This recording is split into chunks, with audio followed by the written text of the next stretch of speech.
네, 저는 뭐 하는 일이 몇 가지가 있습니다. 뭐 PPT에는 제가 실지는 않았고요. 하는 일이 몇 가지가 있는데, 네, 이제 PPT 띄워주셔도 될 것 같습니다. 저는 이제 어깨동무 학교라는 기독교 대안학교의 교장 선생님이기도 하고, 저희 학교는 좀 특이하게 전국의 여러 지역에 이렇게 흩어져 있습니다. 그래서 교회 안에 학교가 있고, 교회 안에 학교 세우는 일을 제가 한 10년 전부터 해서 지금 전국에 저희가 8개 지역에 교회가 학교를 운영하고 있는 학교들이 있습니다. 그리고 이제 청소년 청년들 집회를 한 지가 제가 이제 20대 초반부터 집회를 다닌 것 같아요. 그래서 지금 제가 이제 54인데 한 30년 넘게 청소년 청년들 집회를 여러 뭐 나라 또 우리나라 곳곳에 다니면서 계속 하게 된 것 같습니다. 제가 집회를 오래 다니면서 이제 생각하게 된 게 집회를 하면 이제 그때 아이들이 은혜 받죠. 이렇게 막 기도하고 막 찬양하고 막 땀 뻘뻘 흘리면서 기도하고 옷이 다 젖게 막 눈물 콧물 범벅되게 은혜 받는데 항상 제 마음에는 그런 질문이 계속 있었어요. 아이들의 삶이 이렇게 2박 3일 3박 4일 뜨겁게 기도하고 이렇게 하고 나면 진짜 바뀌는가?에 대한 질문이 계속 있었어요. 근데 이제 교회 학교에 계시는 선생님들은 아이들을 계속 보시는 분들이잖아요. 저희는 집회에서 뭐 하루 이틀 3일 보는 건데 여러분 이제 계속 보시고 또 저도 이제 자녀를 키운 부모로서 우리 자녀들을 보면 수련회 갔다 와서 이렇게 은혜 받아도 이렇게 며칠 안 가잖아요, 보통. 이제 보통 선생님들이나 부모님들 그리고 사역자들이 이제 제일 많은 좌절감을 느끼는 게 그런 거죠. 은혜 받은 것 같았는데 금방 다시 원상복귀 될 때 되게 좌절감을 느끼시죠. 야, 그 여름에 그렇게 막 땀 흘리면서 더운데 막 캠프로 수련회로 단기 선교로 그렇게 애를 썼고 애들이 막 은혜 받는 것 같았고 막 선교지에서 막 캠프 가서 너무 잘했는데 교회 오니까 똑같아진 게 되게 허탈한 것 같은 느낌이 들 수 있는데 사람의 여기 성장하는 그리스도인 말씀하셨지만 사실 우리의 삶의 어떤 성장과 변화라는 것은 사실 우리의 삶 전체에 걸쳐서 일어나는 일이죠. 그래서 너무 이제 조급하게 생각하시면 안 된다. 부모님들도 자녀 양육에 있어서 되게 조급함이 제일 큰 제가 볼 때는 적이죠. 조급해지면 불안해지고 불안해지면 잘못된 선택을 하게 돼요. 그렇기 때문에 이 조급함이라는 게 부모들에게는 가장 큰 적입니다. 주변에 여러분을 조급하게 만들거나 그러니까 이렇게 옆집 엄마나 옆집 아이가 우리를 되게 조급하게 만들죠. 그런 요소들을 다 제거하셔야 됩니다. 거리를 두셔야 돼요. 거리를 가깝게 지내시면 여러분 마음에 불안이 계속 커집니다. 불안이 계속 커지면 사람은 객관적이고 냉정한 판단을 할 수가 없습니다. 상황에 따라서 판단하든지 이렇게 할 수 있기 때문에 그래서 우리가 자녀를 키우거나 아이들을 가르치는 데 있어서도 사실 되게 중요한 것은 성장은 이렇게 라이프타임 프로세스다. 삶 전체에 걸쳐서 일어나는 과정이고 그렇기 때문에 우리가 지금 당장 어떤 변화가 보이지 않아도 괜찮아라는 게 아니라 요 시기에 아이들에게 꼭 필요한 소위 말해서 어떤 도움 그리고 요 시기에 꼭 필요한 경험 그것들을 하게 해주는 게 더 중요한 거라는 거죠. 그래서 결과는 하나님께 맡기고 우리는 지금 내가 만나고 있는 이 아이가 이 시기에 지금 이때에 가장 필요한 것이 무엇인가 그것에 우리는 집중하는 게 되게 중요하다는 거죠. 그래서 저는 되게 초청을 받고 감사했어요. 왜냐하면 이 세대들에게 복음을 전하기 위해서 복음을 소통하기 위해서 고민하는 교회와 또 우리 교사들이 계시다는 게 굉장히 감사했습니다. 왜냐하면 이 세대 아이들에게 진짜 필요한 건 진짜로 복음이거든요.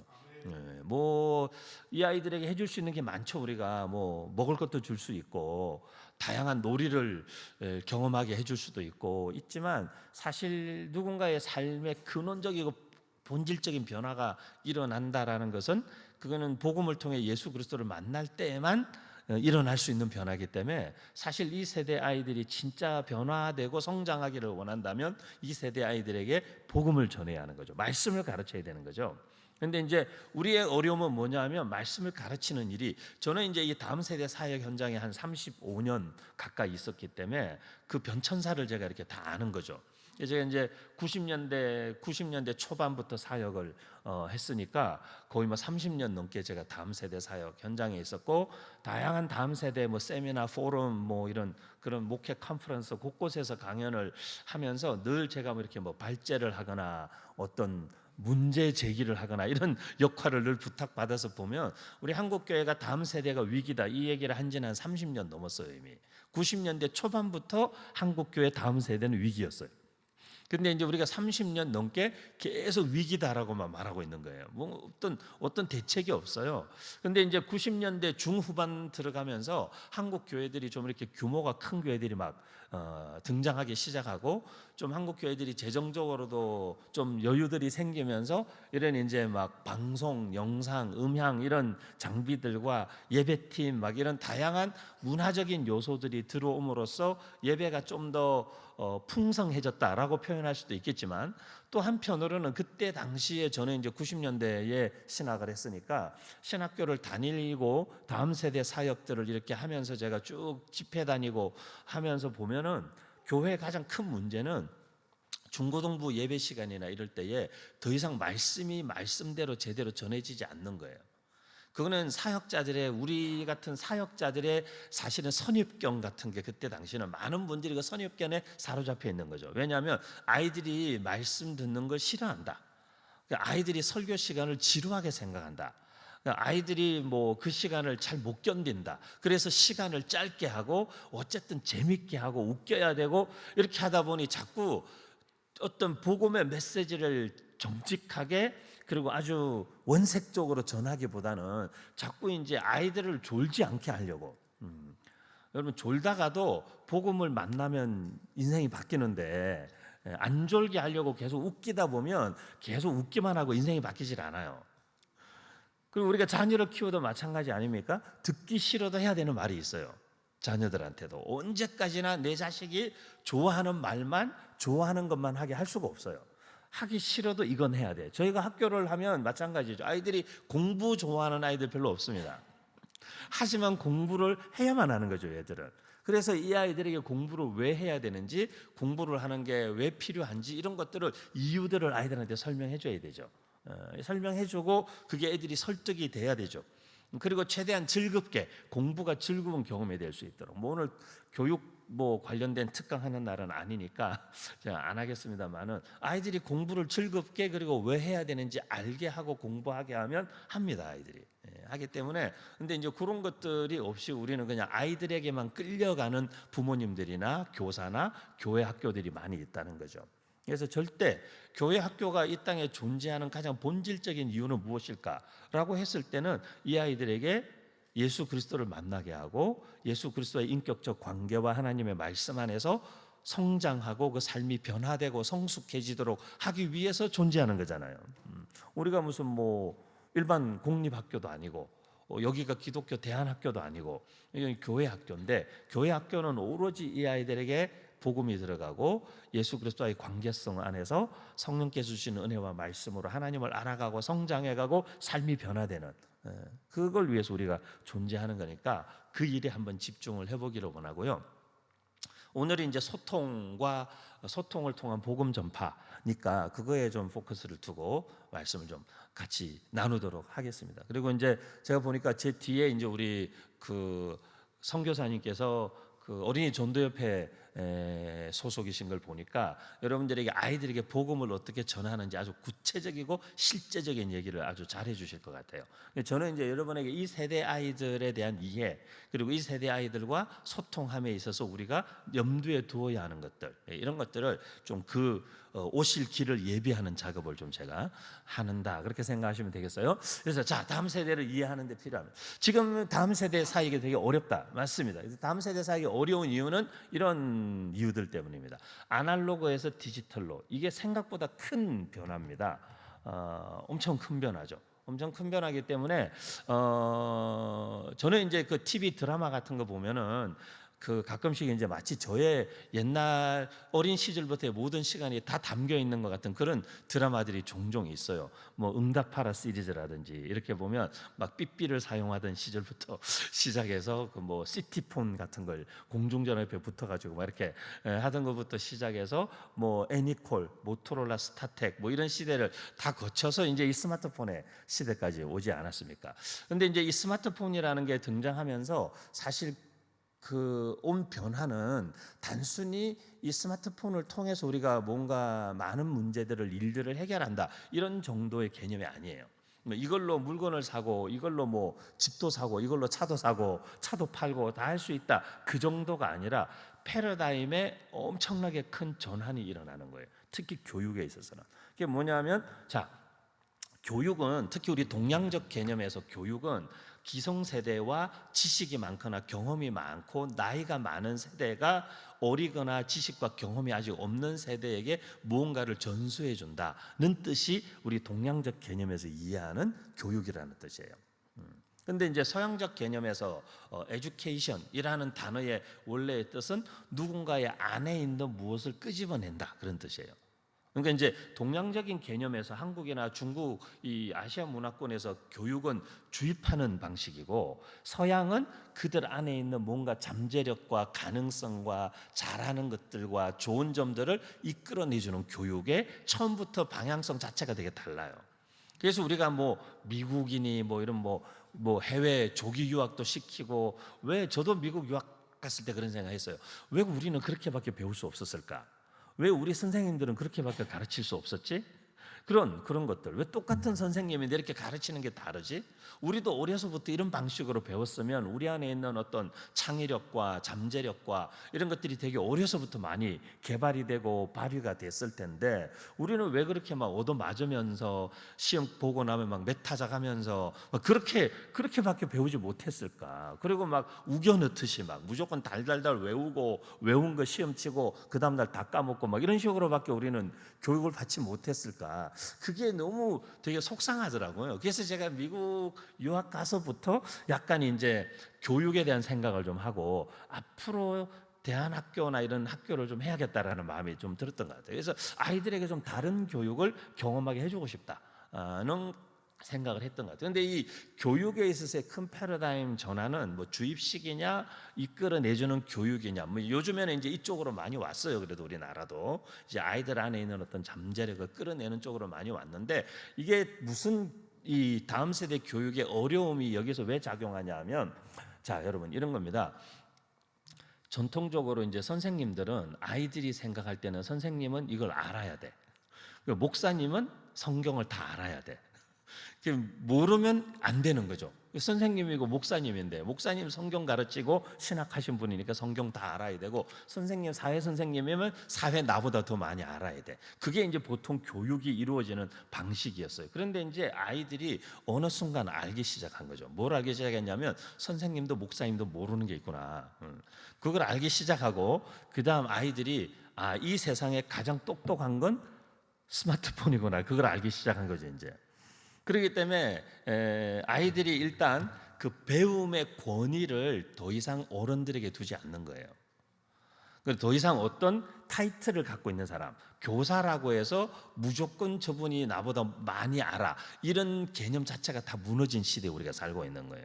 제가 보통 이제 여러분들은 좀 젊은 분들이 많으신데 교사들 중에 어른들 집회 이제 이렇게 부모 자녀가 함께하는 뭐 부흥회 이런 걸 제가 많이 하는데 제가 그런 거 이제 가면 물어봐요. 이렇게 스마트폰 들고 자 부모님들 여러분들이 자녀들을 여러분들이 잘 가르쳐야 되고 잘 키워야 되고 내가 더 잘 알기 때문에 엄마가 아빠가 진로도 다 결정해주고 공부는 이렇게 해야 된다 그러고 선생님도 학원도 다 결정해주고 여러분 그렇게 생각하실지 모르지만 그렇지 않다고 사실은.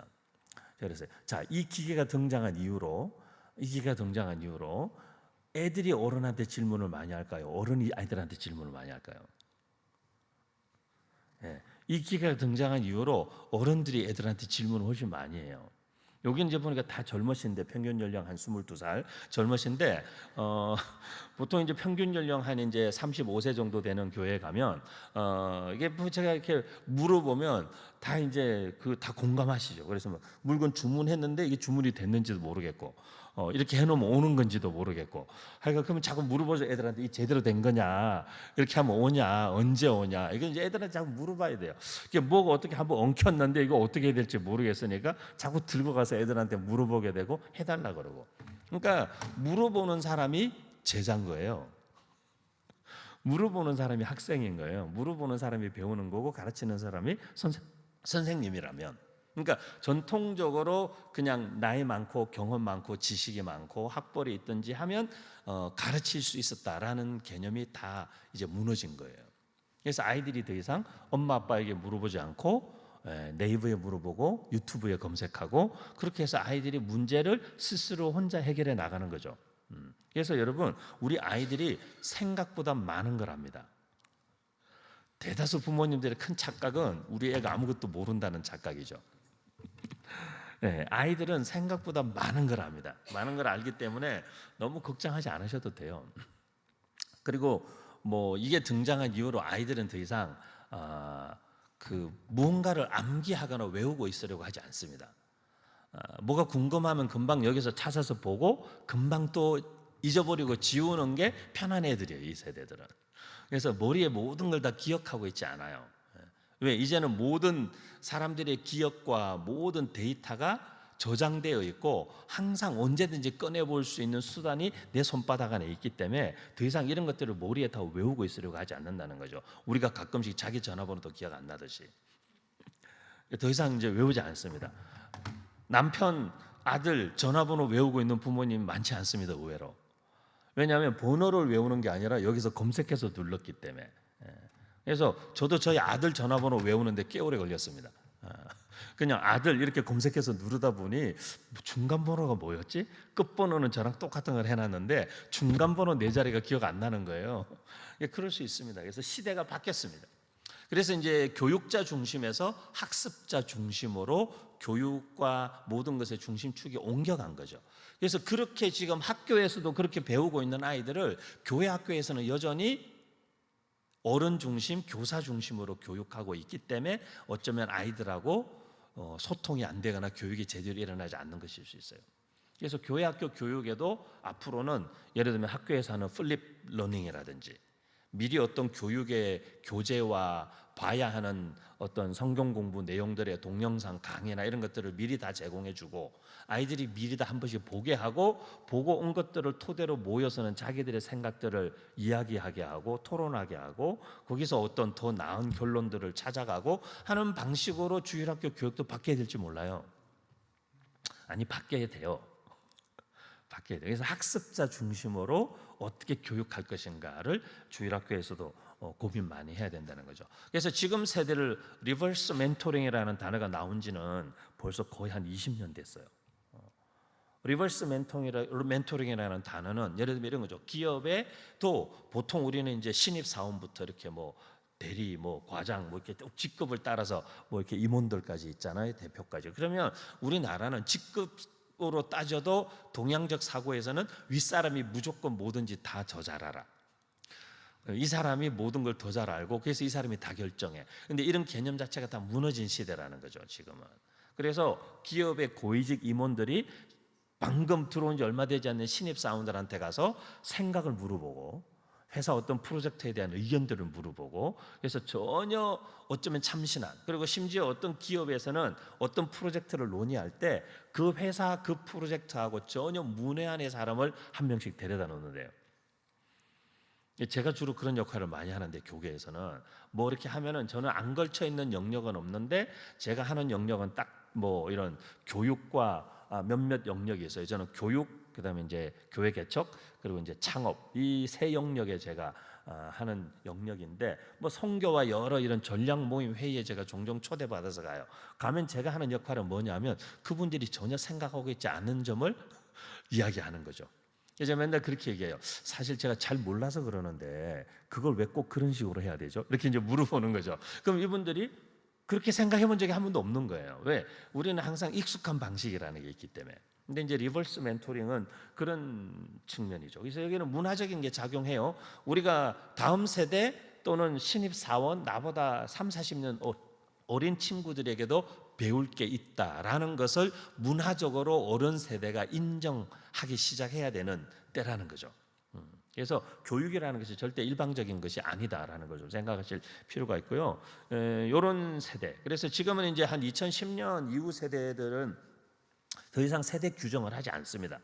뭐 무슨 세대 이렇게 하지 않습니다. 그래서 지금은 뭐 시대적으로도 모더니즘, 포스트 모더니즘을 지나서 컨템포러리라는 개념으로 넘어갔죠. 컨템포러리는 그냥 지금 그게 그냥 제일 최근 최신이라고 생각하는 거예요. 왜냐니까 매일 모든 새로운 것들이 나오기 때문에 매일매일 어떻게 보면 바뀐다고 볼 수 있죠. 그렇기 때문에 이게 어떤 세대를 묶어서 옛날에는 한 세대가 30년이었어요. 근데 지금은 한 세대가 30년으로 잡기 힘들어요.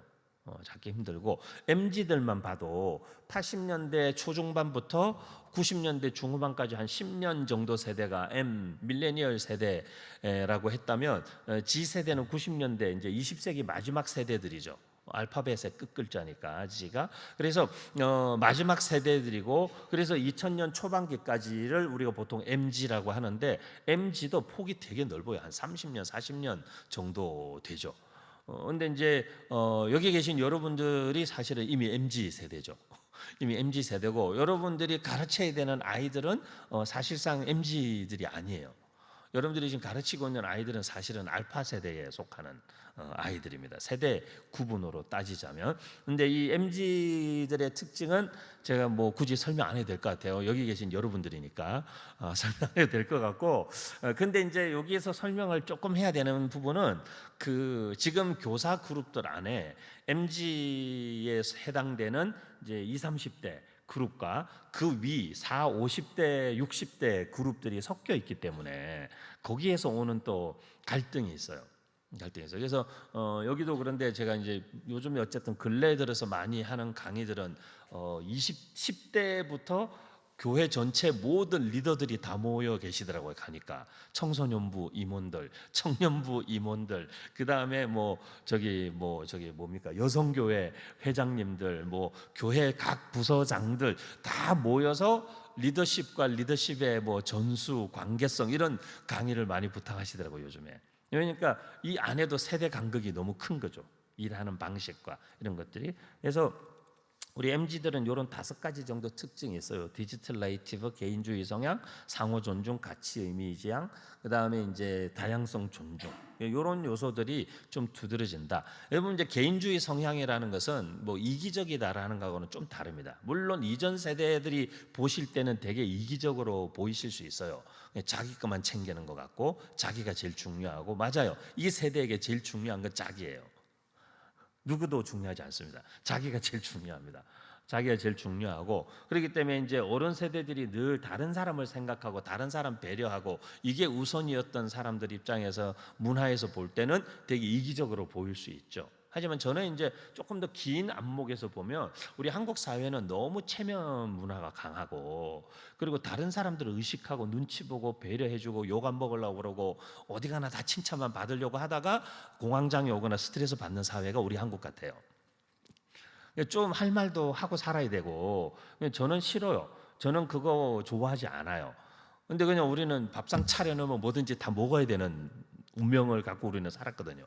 그러니까 이제 근데 그런 체면과 다른 사람 눈을 너무 많이 의식하는 것들 때문에 사실은 자기 자신은 되게 많이 억압되고 스스로 억압하면서 살았던 시대가 있죠, 우리 한국 사회에.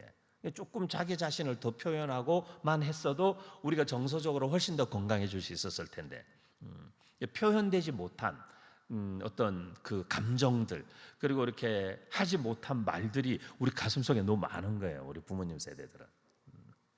근데 자녀들한테 이제 야 엄마 아빠도 다 그러고 살았어. 이게 안 통한다는 거죠. 이 세대들은 그거 다 얘기해야 되는 아이들이에요. 그리고 저는 얘기하는 게 건강한 거라고 생각해요. 저는 이런 게 힘들어요 라고 말하는 게 건강한 거죠. 힘들고 아픈데 말 안 하고 계속 병을 키운다 속으로 이게 더 위험한 거죠. 그래서 표현해야 됩니다. 그거 표현하는 것들을 받아들일 마음의 준비들을 하셔야 되는 거죠. 이제 우리 어른들은 하셔야 되는 거고 그리고 자기가 중요하기 때문에 내가 어떤 사람이다라는 걸 존중해 주는 사람을 그 아이들도 존중합니다. 그래서 나는 이런 걸 좋아하는데 그거는 하나도 존중 안 해주면서 아빠가 좋아하는 것만 한다든지 엄마가 좋아하는 것만 한다든지 어른들이 좋아하는 방식으로만 한다든지 하면 이 다음 세대들은 그걸 잘 못 견딥니다. 왜냐하면 그것은 어른을 공경하거나 존중하지 않는 것에 대한 문제가 아니라 어른들도 나도 존중받아야 된다라는 것을 이해하기를 원하는 마음이기 때문에 그래요. 그죠? 그거는 잘못된 게 없잖아요. 어른들을 공경하는 것과 누군가가 함께 할 때 아이들과 어른들이 뭘 하면은 우리는 보통 어른들을 공경하는 쪽으로 많이 한동안 치우쳤지만 요즘에는 물론 너무 애들 중심으로만 가서도 문제인데 요거의 밸런싱을 잘 하는 게 중요하다는 거죠. 그게 이제 상호 존중에 대한 욕구로 나타나는 거죠. 그래서 존중해주면 존중받을 수 있습니다. 아이들하고도 똑같습니다. 그래서 그런 특징들이 좀 있고요. 여러분들이 주로 지금 현장에서 만나고 계시는 초딩들, 중고딩들은 다 알파 세대에 속하는 아이입니다. 알파 세대들은 디지털 네이티브에서 디지털 온리 세대. 얘들은 아날로그하고 굉장히 거리가 먼 아이들입니다. 그래서 디지털 온리 세대. 그 다음에 이제 이미지와 영상을 선호한다. 그러니까 이제 텍스트를 읽는 게 되게 힘든 아이들이에요. 그래서 다 영어로 그 영상으로 보는 거죠. 그래서 여러분들이 그 생각하셔야 될 거는 아이들이 유튜브만 계속 봐요. 어디 가면 늘 특강이나 강의 가면 부모님들 중에 마지막에 그 질문 꼭 나와요. 애들이 유튜브만 계속 보는데 이거 어떻게 안 보게 할 수 있냐고. 그죠? 안 보게 할 수 없다고. 안 보게 할 수 없습니다. 그리고 걔들은 유튜브로 공부하는 세대이기 때문에 유튜브로 공부할 수 있는 다양한 길과 방향성을 제시해 줘야지 아이들을 유튜브를 못하게 할 수 있는 방법은 세상에 존재하지 않습니다. 유튜브에 좋은 게 많이 있다라는 걸 뭐 게임 같은 것도 마찬가지로 우리 애가 너무 게임을 많이 해요. 어떻게 할 수 있을까요? 아이가 게임을 절제하거나 그만두게 만드는 길은 있어요, 사실. 되게 좋은 방법이 있습니다. 알려드릴까요? 아이들이 게임을 그만두게 만드는 굉장히 좋은 방법은 있습니다. 그건 뭐냐면 엄마나 아빠가 같이 하는 겁니다. 아이가 하는 게임을 엄마 아빠가 같이 하는 순간 아이는 그만둡니다. 그 게임을. 아이들은 유행어나 신조어를 많이 씁니다.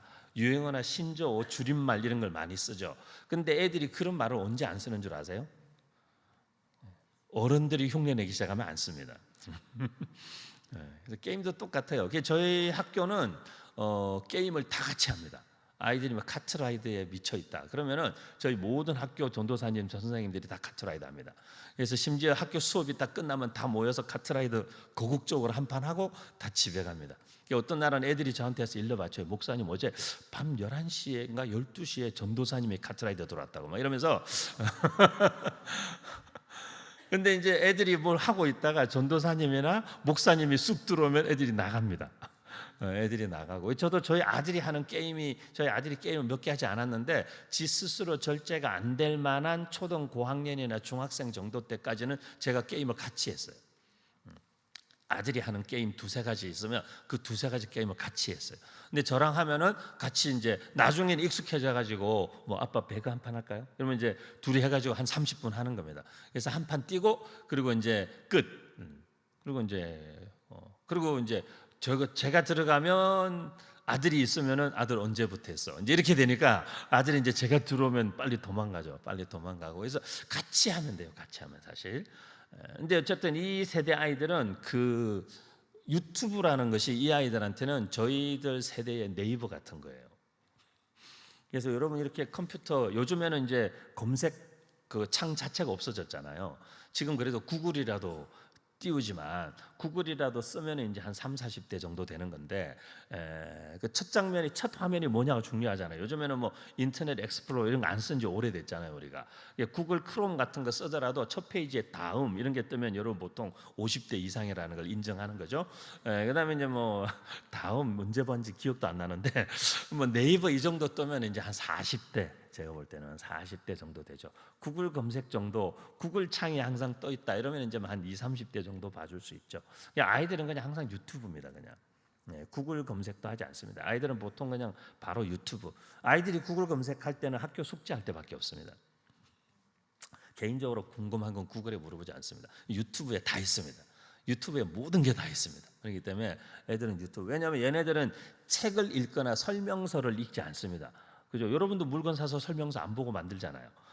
그래서 설명서를 읽지 않습니다. 그래서 아이들은 영상으로 배워. 그래서 우리는 텍스트 랭귀지 세대고 이 세대는 그래픽 랭귀지, 비주얼 랭귀지 세대다라는 걸 좀 생각하실 필요가 있다는 거죠. 그래서 이 아이들에게 좋은 컨텐츠를 자꾸 소개하고 좋은 컨텐츠를 접할 수 있는 기회를 자꾸 만들어 주려고 해야지, 유튜브나 영상 컨텐츠를 접할 수 있는 채널 자체를 차단하는 것은 절대로 방법이 아니라는 거죠. 그리고 이 세대는 컨텐츠를 소비만 하는 세대가 아니라 제작하는 세대예요. 그죠? 제가 청소년들 특강이나 강의나 이게 집회하면서 아이들의 진로나 미래 관심사 이런 거 제가 조사를 많이 해보면 한 2000년부터 한 2010년 사이에 아이들한테 이제 물어봐요. 아이들은 이제 우리나라 청소년들이 장래 직업, 미래 희망 이런 거 물어보면 많은 아이들이 공무원이나 연예인이 되고 싶어 했어요. 그래서 연예인이 되면 뭔가 이렇게 막 대박나고 화려한 인생 살 것 같고, 공무원이나 교사가 되면 되게 안정적인 생활. 이게 2000년대 초중반 아이들이에요. 그런데 이제 2000년대 후반으로 접어들고 2010년대 접어들면서 청소년들의 꿈이 바뀌었어요. 청소년들의 꿈이 뭘로 바뀌었냐? 건물주로 바뀌었어요. 그래서 이제 공무원, 교사, 뭐 연예인 이런 것보다 이제 건물주가 돼야겠다. 그래서 조물주 바로 밑에 건물주. 이제 그런 거 하고 싶다 이런 거죠. 그래서 그냥 건물 하나 있으면 평생 이제 놀고 먹을 수 있다. 뭐 이런 생각을 하게 된 것 같아요. 사회적으로 분위기가 그랬던 거죠. 그런데 이게 이제 2010년대 중반 넘어오면서 되게 또 많이 바뀌었어요. 2010년대 중반 넘으면서 뭘로 바뀌었냐면, 애들한테 물어보면 유튜버 크리에이터가 되고 싶대요. 유튜브 크리에이터. 그래서 유튜브로 자기 먹고 싶은 거 먹고 노는 거 보여주면서 돈 벌고 싶은 그런 심리가 아이들에게 들어간 거죠. 뭐 그나마 다행인 것 같아요. 조금은 크리에이티브한 직업이니까. 그나마 다행인 것 같은데, 그 정도로 아이들에게 있어서 이 영상이라는 것은 중요한 것이고, 사실은 아이들은 영상으로 서로 소통하고, 인스타그램 같은 거는 아이디어가 페이스북이 되게 텍스트 베이스의 SNS인데 인스타는 이미지 베이스의 SNS죠. 그래서 인스타가 이제 릴스나 틱톡 같은 게 등장했을 때, 동영상 플랫폼들이 등장했을 때 고민을 많이 했던 거죠. 인스타에 과연 영상 기능을 넣을 거냐 말 거냐 심각하게 고민을 많이. 왜냐하면 이제 인스타는 이렇게 사진으로 말하는 거거든요. 사진으로 말하는 거죠. 그래서 인스타에 페이스북 같이 장문에 글을 쓰는 사람은 좀 이상한 사람들이죠. 인스타는 사진으로 말하는 거죠. 사진. 그리고 한 단어 내지는 해시태그로 말하는 것이죠. 그게 가능해야 돼요. 이 다음 세대들하고 소통을 하려면 이미지 한 장으로 내가 전달하고 싶은 메시지를 담을 줄 아는 어떤 창의력이 있어야 돼요. 그래야 이 세대 아이들하고 소통하는 방법을 좀 그래도 이해하신 분이다 그렇게 생각할 수 있겠죠. 애들은 구독자가 몇 명이든지 유튜브 채널 다 하나씩 만들어 봅니다. 꼬망이들이, 초딩들이 막. 어떤 꼬마가 제가 캠프 갔는데 저한테 와가지고 이렇게 막, 목사님 인사하세요. 그래서 뭐 안녕 막 이렇게 했더니 이게 뭐니? 그러니까 자기 유튜브 채널이래요. 이게 자기 친구들이 이렇게 구독자들이 본대요.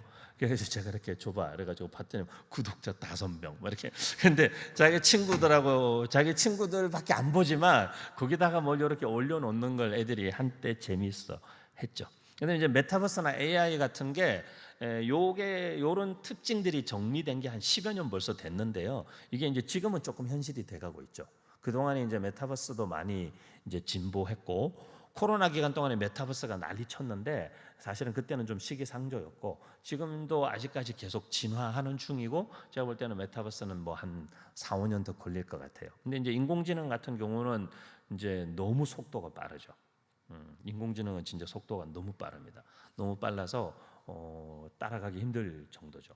근데 여러분 인공지능에 관심을 가지셔야 됩니다. 힘들어도 인공지능 꼭 관심 가지셔야 되고, 앞으로 아이들의 진로, 뭐 직업, 그리고 우리 기독교의 미래, 교회 학교의 미래 이런 게 다 인공지능에 달렸다고 해도 과언이 아닐 정도로 너무 속도가 빠르고 너무 광범위하게 이제 앞으로 모든 생활을 인공지능이 다 도와주는 동시에 통제하게 될 겁니다. 그래서 뭐 이렇게 우리가 생각하는 그 터미네이터에 나오는 방식의 통제가 아니고 우리도 모르게 그 AI가 움직이는 모든 움직임들이 너무 편해지고 익숙해지는 거죠. 편해지고.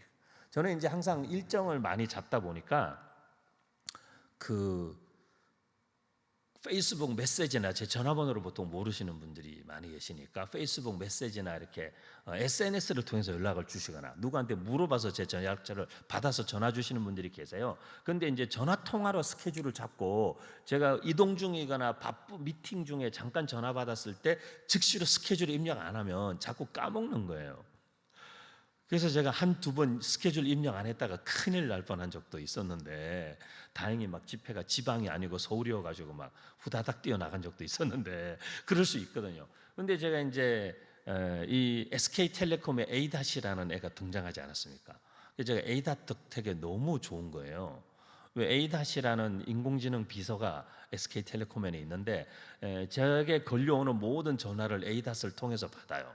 제가 거는 모든 전화도 이제 전화를 다 통화를 하고 딱 끊고 나면 얘가 제가 통화한 내역을 핵심 내용만 정리해서 핵심 내용 오늘 이분과 이 주제로 통화했습니다. 이렇게 딱 통화 요약해주고 그 다음에 통화 내역 보기 하면은 카카오톡 채팅창처럼 그분과 제가 주고받은 모든 대화가 쫙 이렇게 다 거기 카카오 채팅창처럼 다 정리돼 있어요. 그리고 제가 몇 월 며칠 몇 시에 무슨 약속을 했잖아요. 4월 13일 오전 10시 30분 서부교회 이렇게 했으면 얘가 딱 통화 끝나면 4월 13일에 이 일정을 내 스케줄에 입력할 건지 물어봐요. 그래서 제가 이제는 에이다 덕분에 더 이상 통화하고 난 다음에 스케줄 까먹는 두려움, 걱정이 많이 없어졌어요. 그러니까 아무것도 아니지만 이제 얘네들이 우리 삶을 되게 편리하게 만들어주고 단순하게 만들어주고 많은 일들을 쉽게 만들어주기 때문에 우리가 거기에 익숙해지는 거죠.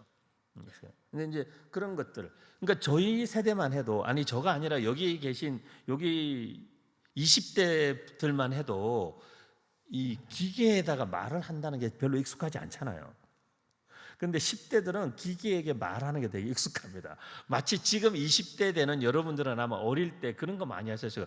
TV 화면을 가서 손가락으로 꾹꾹 찌르는 거 여러분 어릴 때 많이 하셨을 거예요.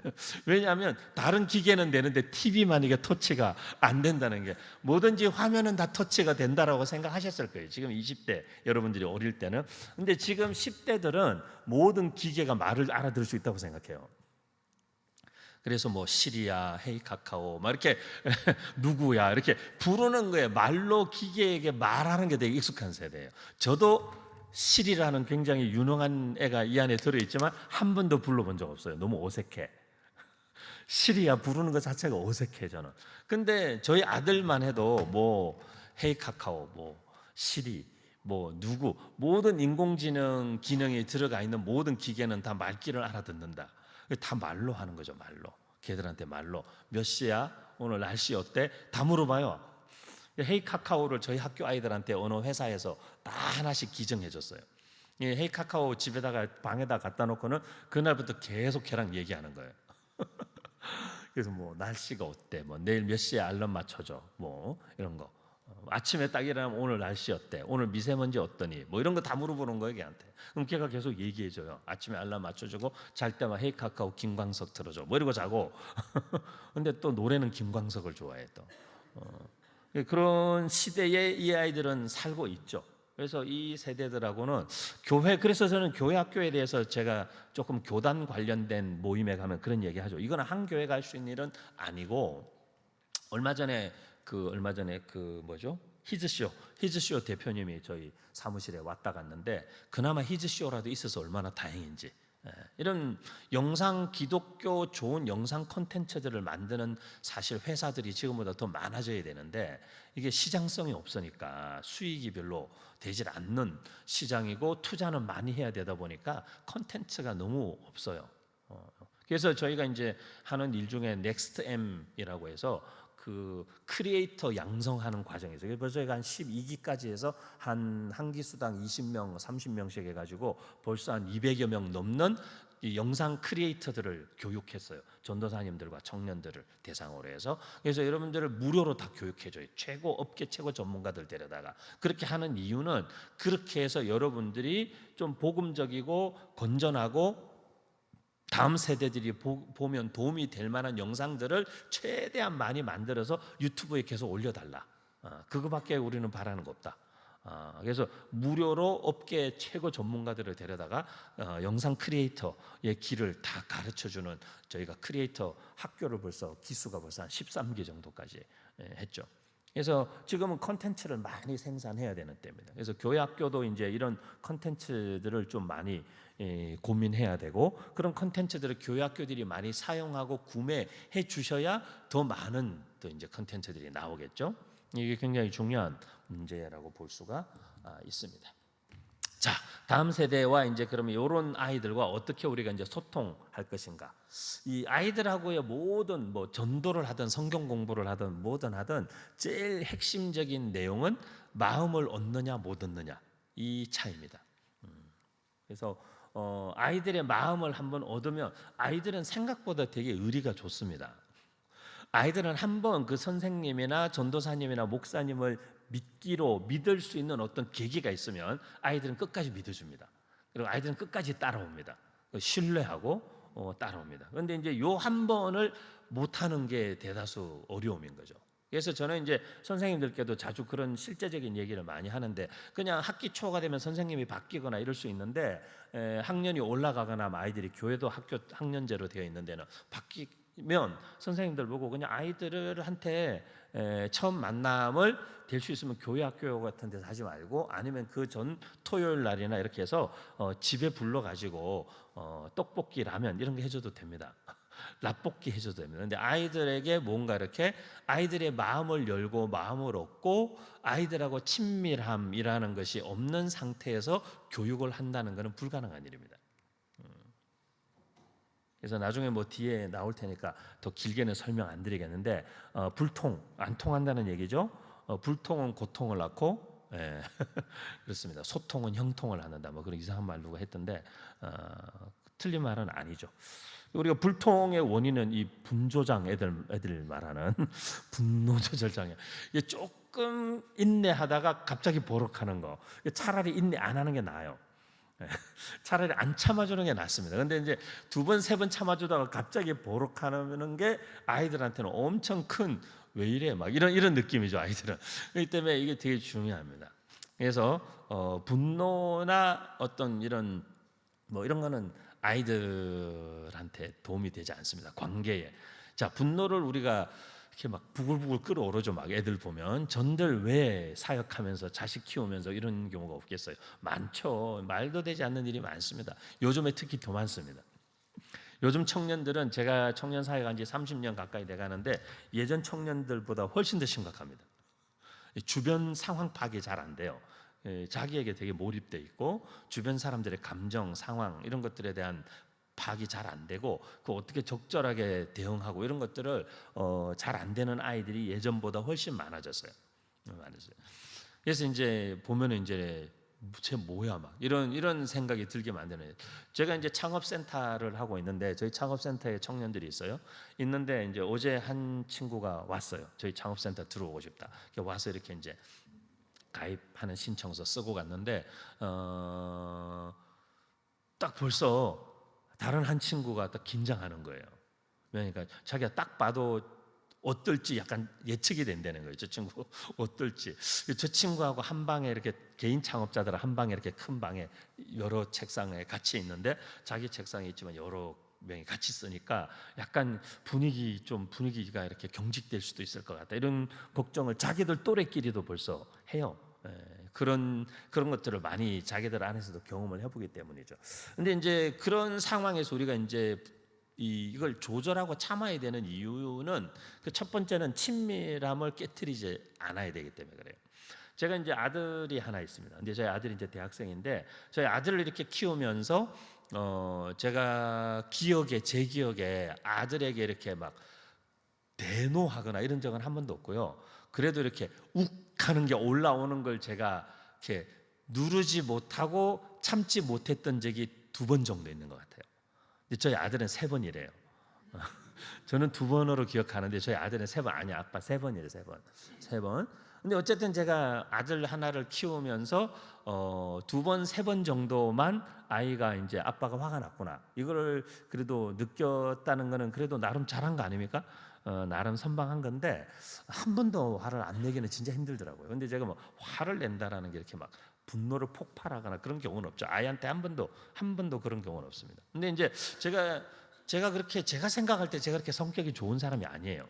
근데 그게 왜 가능했을까 생각해 보니까 어려서 갓난아기 때부터 이 아들을 품에 안았을 때부터 너무 아들이 사랑스럽고 아들이 성장하는 과정에서 아들하고 너무 친밀한 관계를 계속 유지해 왔는데 그 한 번에 저 자신의 분노를 조절하지 못하는 것 때문에 이 아이하고 쌓아온 그 친밀함의 관계를 깨고 싶지 않은 거죠. 그래서 그냥 한번 심호흡 한번 크게 하고 넘기는 거죠. 심호흡이 큰 도움이 됩니다. 심호흡 한번 크게 하고 뒤로 돌아서서 심호흡 한번 크게 하고 표정 싹 바꾸시고 다시. 그래서 이게 굉장히 생각보다 큽니다. 한 번의 분노 표출이 아이들하고 관계를 상당히 멀어지게 합니다. 그래서 저희 학교에 있는 선생님들은 제가 볼 때는 거의 성인 반열에 오르신 분들이에요. 왜냐하면 1년이 가도록 아이들이 정말 다양한 아이들이 모여 있고 막 에너지 넘치는 애들부터 계속 사고 치는 애들까지 다 모여 있는데도 우리 선생님들이 한 번도 제가 화내는 걸 본 적이 없어요. 되게 그런 부분들이 있죠. 그리고 이제 우리가 화를 내는 것이 이 하나님의 의를 이루지 못합니다. 이런 거는 이제 문화적인 거기 때문에 지금 세대 아이들은 이런 것들이 어려서부터 조정이 되면은 됩니다. 조정이 되면 되기 때문에 아이들에게 가르쳐야 합니다. 저희 학교는 선생님들이 아이들이 건의하는 무엇이든지 다 끝까지 들어주게 돼 있어요. 그리고 아이들이 알고 있어요. 학교에 대해서나 자기가 뭐 시간표나 이런 것들이 마음에 들지 않으면 선생님이나 목사님들 이렇게 가서 언제든지 자기들이 건의할 수 있고 자기들의 의견들을 모아서 이야기했을 때 선생님이나 목사님들이 그것을 이렇게 수용하고 반영해서 뭔가 수정하고 바꿔준다라는 게 우리 학교의 문화가 되어 있어요. 그래서 아이들이 처음에는 저희 학교를 시작했을 때 저희 아들이 저한테 와서 불만을 많이 얘기했어요.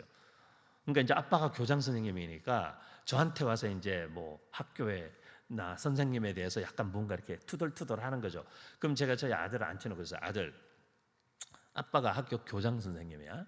그런데 만약에 아빠가 아들의 이야기를 듣고 학교에 가서 목사님이나 선생님한테 뭐라고 얘기하잖아.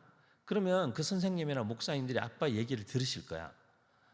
들으실 거야. 그런데 그렇게 되면 아들하고 관계가 되게 어려워질 수 있을 거야. 왜냐하면 네가 아빠한테 고자질한 것밖에 안 되니까. 그러니까 아빠가 선생님이나 목사님들한테 아무 말도 하지 않을 건데 하지 않는 이유는 아들을 아빠는 고자질쟁이로 만들고 싶지 않기 때문이라고. 네가 뒤에서 선생님들이나 학교 불평하고 그런 불만을 아빠한테 가서 고자질하는 아이로 아빠는 만들고 싶지 않아. 그 방법은 이래. 자, 아들이 무슨 얘기하고 싶은지 알겠어. 얘기하고 싶은 게 뭐야? 첫째는 이거, 둘째는 이거, 셋째는 이거지. 그래, 그럼 그거를 잘 정리해. 그리고 웬만하면 노트에다 써. 네가 하고 싶은 얘기를 써. 그리고 그걸 갖고 목사님, 선생님께 면담 시간을 요청해. 그리고 만나서 첫째, 예의를 지킬 것. 둘째, 매너를 갖출 것. 그리고 네가 말하고자 하는 걸 정확하게 전달할 것. 그렇게 말씀을 드리면 아빠가 아는 목사님이나 선생님들은 네 말을 들어주실 거고 그게 타당성이 있으면 너네 의견들을 분명히 반영해 주실 거니까 그렇게 해봐라. 그렇게 해서 저희 아들부터 훈련시키고 저희 학교 아이들을 다 그렇게 가르치니까 아이들이 그런 부분에 있어서 선생님과 어른들과 어떻게 소통하는지가 학교 안에서 연습이 되고 훈련이 되는 거죠. 근데 그렇게 우리가 아이들하고 소통하는 방법을 교회 학교에서도 어디서든지 교육이라는 것은 가정에서든 학교에서든 뭐 유대인들 교육처럼 뭐 길을 가더라도 뭐 밥상머리에서도 침상머리에서도 어디든지 다 교육의 현장이기 때문에 이제 아이들하고 이런 부분들을 소통하는 게 되게 중요하죠. 소통하는 방식이. 그래서 이거는 우리 어른들도 먼저 생각해야 되는 부분이죠. 왜냐하면 우리가 말하는 그 사용하는 단어, 욕 같은 것도 아이들한테 욕하면 안 돼, 욕하면 나쁜 아이야. 저희는 그렇게 얘기하지 않습니다. 욕을 하는 데는 아이들이 많은 이유가 있거든요. 욕을 하는 데는 많은 이유가 있는데 자기 감정을 어떻게 표현해야 될지 몰라서 그렇게 하는 아이들도 있고요. 그래서 누가 이렇게 욕을 딱 하면, 저희 학교는 욕하는 아이들이 거의 별로 없습니다만은, 욕을 하면은 저는 딱 얘기하죠. 친구야, 욕할 수 있을 것 같아.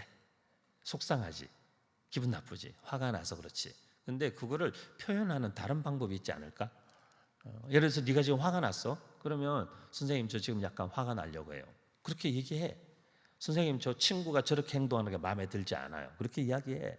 그러면 그 친구와 대화해 볼 수도 있을 거고, 선생님과 얘기해. 이런 것들이 다 아이들에게 소통하는 것을 가르치는 법인데, 이제 우리가 가정에서나 학교나 일반적으로 지금 이런 것들이 정상적으로 이루어지지 않는 거예요. 학교에서는 선생님들은 웬만하면 아이들하고 갈등을 일으키지 않으려고 하고, 다 문제가 되니까, 큰 문제가 되니까, 부모까지 막 학교에 뛰어오는 문제가 되니까 아이들하고 어떻게 하든지 갈등 일으키지 않으려고 하다 보면 소통이 아니라 그냥 서로 그냥 침묵하고 외면하고 모른 척하게 되죠. 그러면 어떻게 거기서 변화와 성장이 일어나겠어요? 일어나지 않죠. 교회에서도 마찬가지죠, 그죠? 교회에서도. 그래서 좀 아이들에게 가르칠 필요가 있죠. 그래서 저는 그럴 때 이제 친구들을 불러서 많이 얘기합니다. 말은 너 자신을 보여주는 거야. 네가 어떤 단어를 쓰느냐가 네가 어떤 사람인지를 말해주는데, 목사님 생각에 너는 네가 말한 방금 내뱉은 이 욕설 만큼 너가 그런 사람이 아니라고 생각하는데, 목사님은 네가 그보다 훨씬 좋은 사람인 것 같아. 그렇게 이야기해주면 아이들이 그 다음부터 욕 안 합니다. 되게 절제합니다. 그리고 저희 학교 아이들이 욕을 안 하는 이유는 저희 학교는 학년제 교실이 없습니다. 무학년제이기 때문에 다양한 연령대 아이들이 한 교실에 다 같이 있어요. 그래서 네가 그런 말을 쓰면 동생들이 금방 따라해. 아이들이 동생들 때문에 말을 조심합니다. 동생들은 형들 때문에 행동을 조심하고. 그래서 3, 4살 터울의 아이들이 한 교실에서 함께 공부하는 게 교육적으로 훨씬 효과가 좋습니다. 교회도 학년별로 아이들을 나눠서 분반 공부시키는 시스템이 어디서부터 왔는지 한번 생각해 보신 적 있어요? 그냥 학교 시스템을 그냥 가져온 거예요. 근데 굉장히 비교육적입니다. 비효율적이고. 같은 아이들이 같은 또래라고 한 교실에 같은 학년으로 집어넣어서 1, 2, 3, 4, 5, 6, 중1, 2, 3, 고 1, 2, 3 이렇게 잘하잖아요. 계속 철 안 들어요. 왜? 맨날 똑같은 놈들만 보니까. 비슷하게 철딱선이 없는 애들만 서로 보는 거죠. 그럼 애들이 끝까지 철 안 들어요. 그런데 2, 3살이라도 위에 애들하고 같이 있잖아요. 빨리 철 들어요. 행동거지가 빨리 바뀝니다. 저희 7살 아이들이 8살 되면 10살 형아가 7살 때 자기한테 해준 걸 7살한테 해줘요. 길 건널 때 손잡아주고 밥 먹는 거 도와주고. 8살이 7살한테 그렇게 해요. 왜? 10살 형아가 자기한테 그렇게 해줬기 때문에.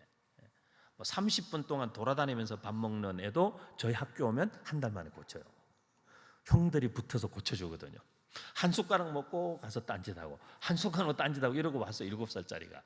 형들이 3명이 옆에 붙어가지고 한 숟가락 또 먹이고, 어디 가려고 그러면 다른 형이 한 숟가락만 더 먹고 가. 그리고 또 먹이고, 가요. 가면 이제 형들이 가요. 가가지고 옆에서 같이 놀아주다가 데리고 와서 한 숟가락 더 먹고 하자. 그리고 또 한 숟가락 더. 이래서 나가는 시간을 점점 줄이는 거죠. 한 숟가락 먹고 5분 나가 있던 놈을 4분, 3분, 2분 줄여서 결국에는 다 먹고 형아가 같이 놀아줄게. 그래서 형들이 고쳐요. 선생님이 고치는 게 아니고. 부모님들이 못 고쳐도 아이들이 자기들끼리 고칩니다. 그래서 이제 뭐 이런 문제들이 다 소통, 어떻게 소통하느냐에 따라서 아이들은 굉장히 다른 아이들이 될 수 있어요. 굉장히 성숙한 아이들이 될 수도 있고, 초딩들이 아주 성숙합니다. 뭐 저희 아들만 그런 게 아니라 저희 아들 또래들, 저희가 졸업생들을 많이 내보냈는데, 대학 간 친구들 내보냈는데, 중고등학교 때부터 저희 아이들이 어디 가면 부모님들이나 어른들이 다 아이들이 되게 성숙하다고 그래요. 왜냐하면 어른들하고 늘 소통하는 것을 어려서부터 계속 훈련했기 때문에. 초등학교, 중학교. 그래서 보통 뭐 대안학교 다니면 아이들이 뭐 사회성이 떨어지지 않아요, 뭐 이런 얘기 하시는 분들 많이 계신데, 그렇지 않습니다. 그렇지 않습니다. 그렇지 않고 사회성이 훨씬 좋아집니다. 어떤 학교냐에 따라 다르겠지만, 그래서 소통의 가장 중요한 첫 번째 원칙은 잘 들어주는 겁니다. 잘 들어. 우리가 보통 전도를 한다고 할 때 안 믿는 사람과 만나서 그 사람에게 복음을 전하거나 전도할 때는 그분의 이야기를 충분히 들어주는 것부터 시작하셔야 되잖아요. 내가 하고 싶은 말 막 쏟아내는 게 전도가 아니잖아요. 그래서 그분의 이야기를 충분히 들어주면 됩니다. 제가 이제 센터에 있습니다. 창업센터에 있는데, 평촌에 있는 창업센터에 제가 센터장으로 있는데, 이제 교회 안에 있어요, 저희 센터가. 그래서 제가 평촌에 있는 세종항교회라는 대형교회 한 교회와 벤처 캐피탈 전문 벤처 회사를 조인트 시켜서 교회 안에 벤처 회사가 들어오게 만들었어요.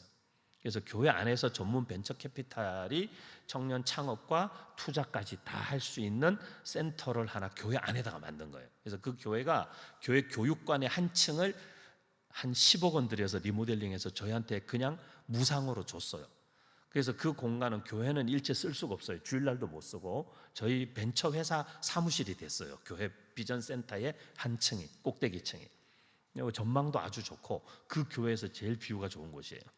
근데 거기에 12개 부서를 다 이동시키고 그 공간을 꽤 한 250평 되는 공간인데 거기를 다 10억 원 가까이 들여서 리모델링해서 벤처 회사에다가 교회가 준 거예요. 그래서 그 벤처 회사가 이 공간을 운영하고 제가 그 공간의 책임자로 벤처와 함께 일을 하고 있어요. 그래서 청년들 창업을 저희가 지원하고 교육하고 뭐 선교지 해외 창업부터 다양한 일들을 하는 창업 선교 센터 같은 개념으로, 하지만 일반 벤처 회사 공간이에요. 근데 이제 우리 회사 직원들도 반은 안 믿는 사람들이에요. 그리고 거기에 창업하기 위해서 들어온 청년들도 안 믿는 청년들이 있어요. 근데 이제 저희가 오픈한 지 이제 한 6개월 됐는데 6개월 정도 지났는데 다들 이제 저를 센터장님이라고 불러요. 제 명함도 센터장으로 되어 있고 하니까 저를 이제 센터장님이라고 불러요. 거기 들어온 친구들은. 근데 이제 뭐 센터장님 하다가 아무래도 교회 안에 있다 보니까 저를 찾아오는 분들이 많이 계세요. 그리고 청년부 사역자들이나 뭐 장로님, 목사님들이 탐방하러 오시고 교회들이 되게 이 공간에 대해서 궁금해하세요. 그래서 많이 찾아오시는데 오시면 그분들이 저를 자꾸 목사님이라고 부르는 거예요. 그러니까 이제 거기 와 있는 청년들이 창업하러 들어온 친구들은 저를 다 센터장으로 부르는데 누군가가 저를 목사님이라고 부르는 얘기를 듣고 나면 와서 물어봐요. 목사님이셨어요? 이렇게. 내가 목사님이지. 그러니까 나는 원래 전직 목사님이, 그냥 아니 지금도 목사인데 어제도 그런 얘기했어요. 근데 우리 회사에 투자 심사역으로 있는 이사가 한 사람이 있는데 그 어제 우리 오 이사가 그렇게 얘기하는 거예요. 자기 친구 중에 자기 와이프의 친구인데 요즘에 계속 이렇게 그 좀 극단적인 생각에 자꾸 충동이 일어나고 시달린다는 거예요. 그래서 그 가정사나 이런 걸 들어보니까 충분히 그럴 수 있을 것 같아요. 근데 우리 오 이사가 그 얘기를 하면서 자기 와이프가 요즘에 거의 매일 아침 저녁으로 통화하면서 상태를 확인하고 계속 이렇게 한대요. 혹시나 잘못된 선택을 할까 봐서. 근데 오 이사가 갑자기 그 얘기를 하고는, 그런데 자기가 자기 와이프한테 그랬다는 거예요. 야, 그러지 말고 친구를 데리고 우리 센터장님을 한번 만나.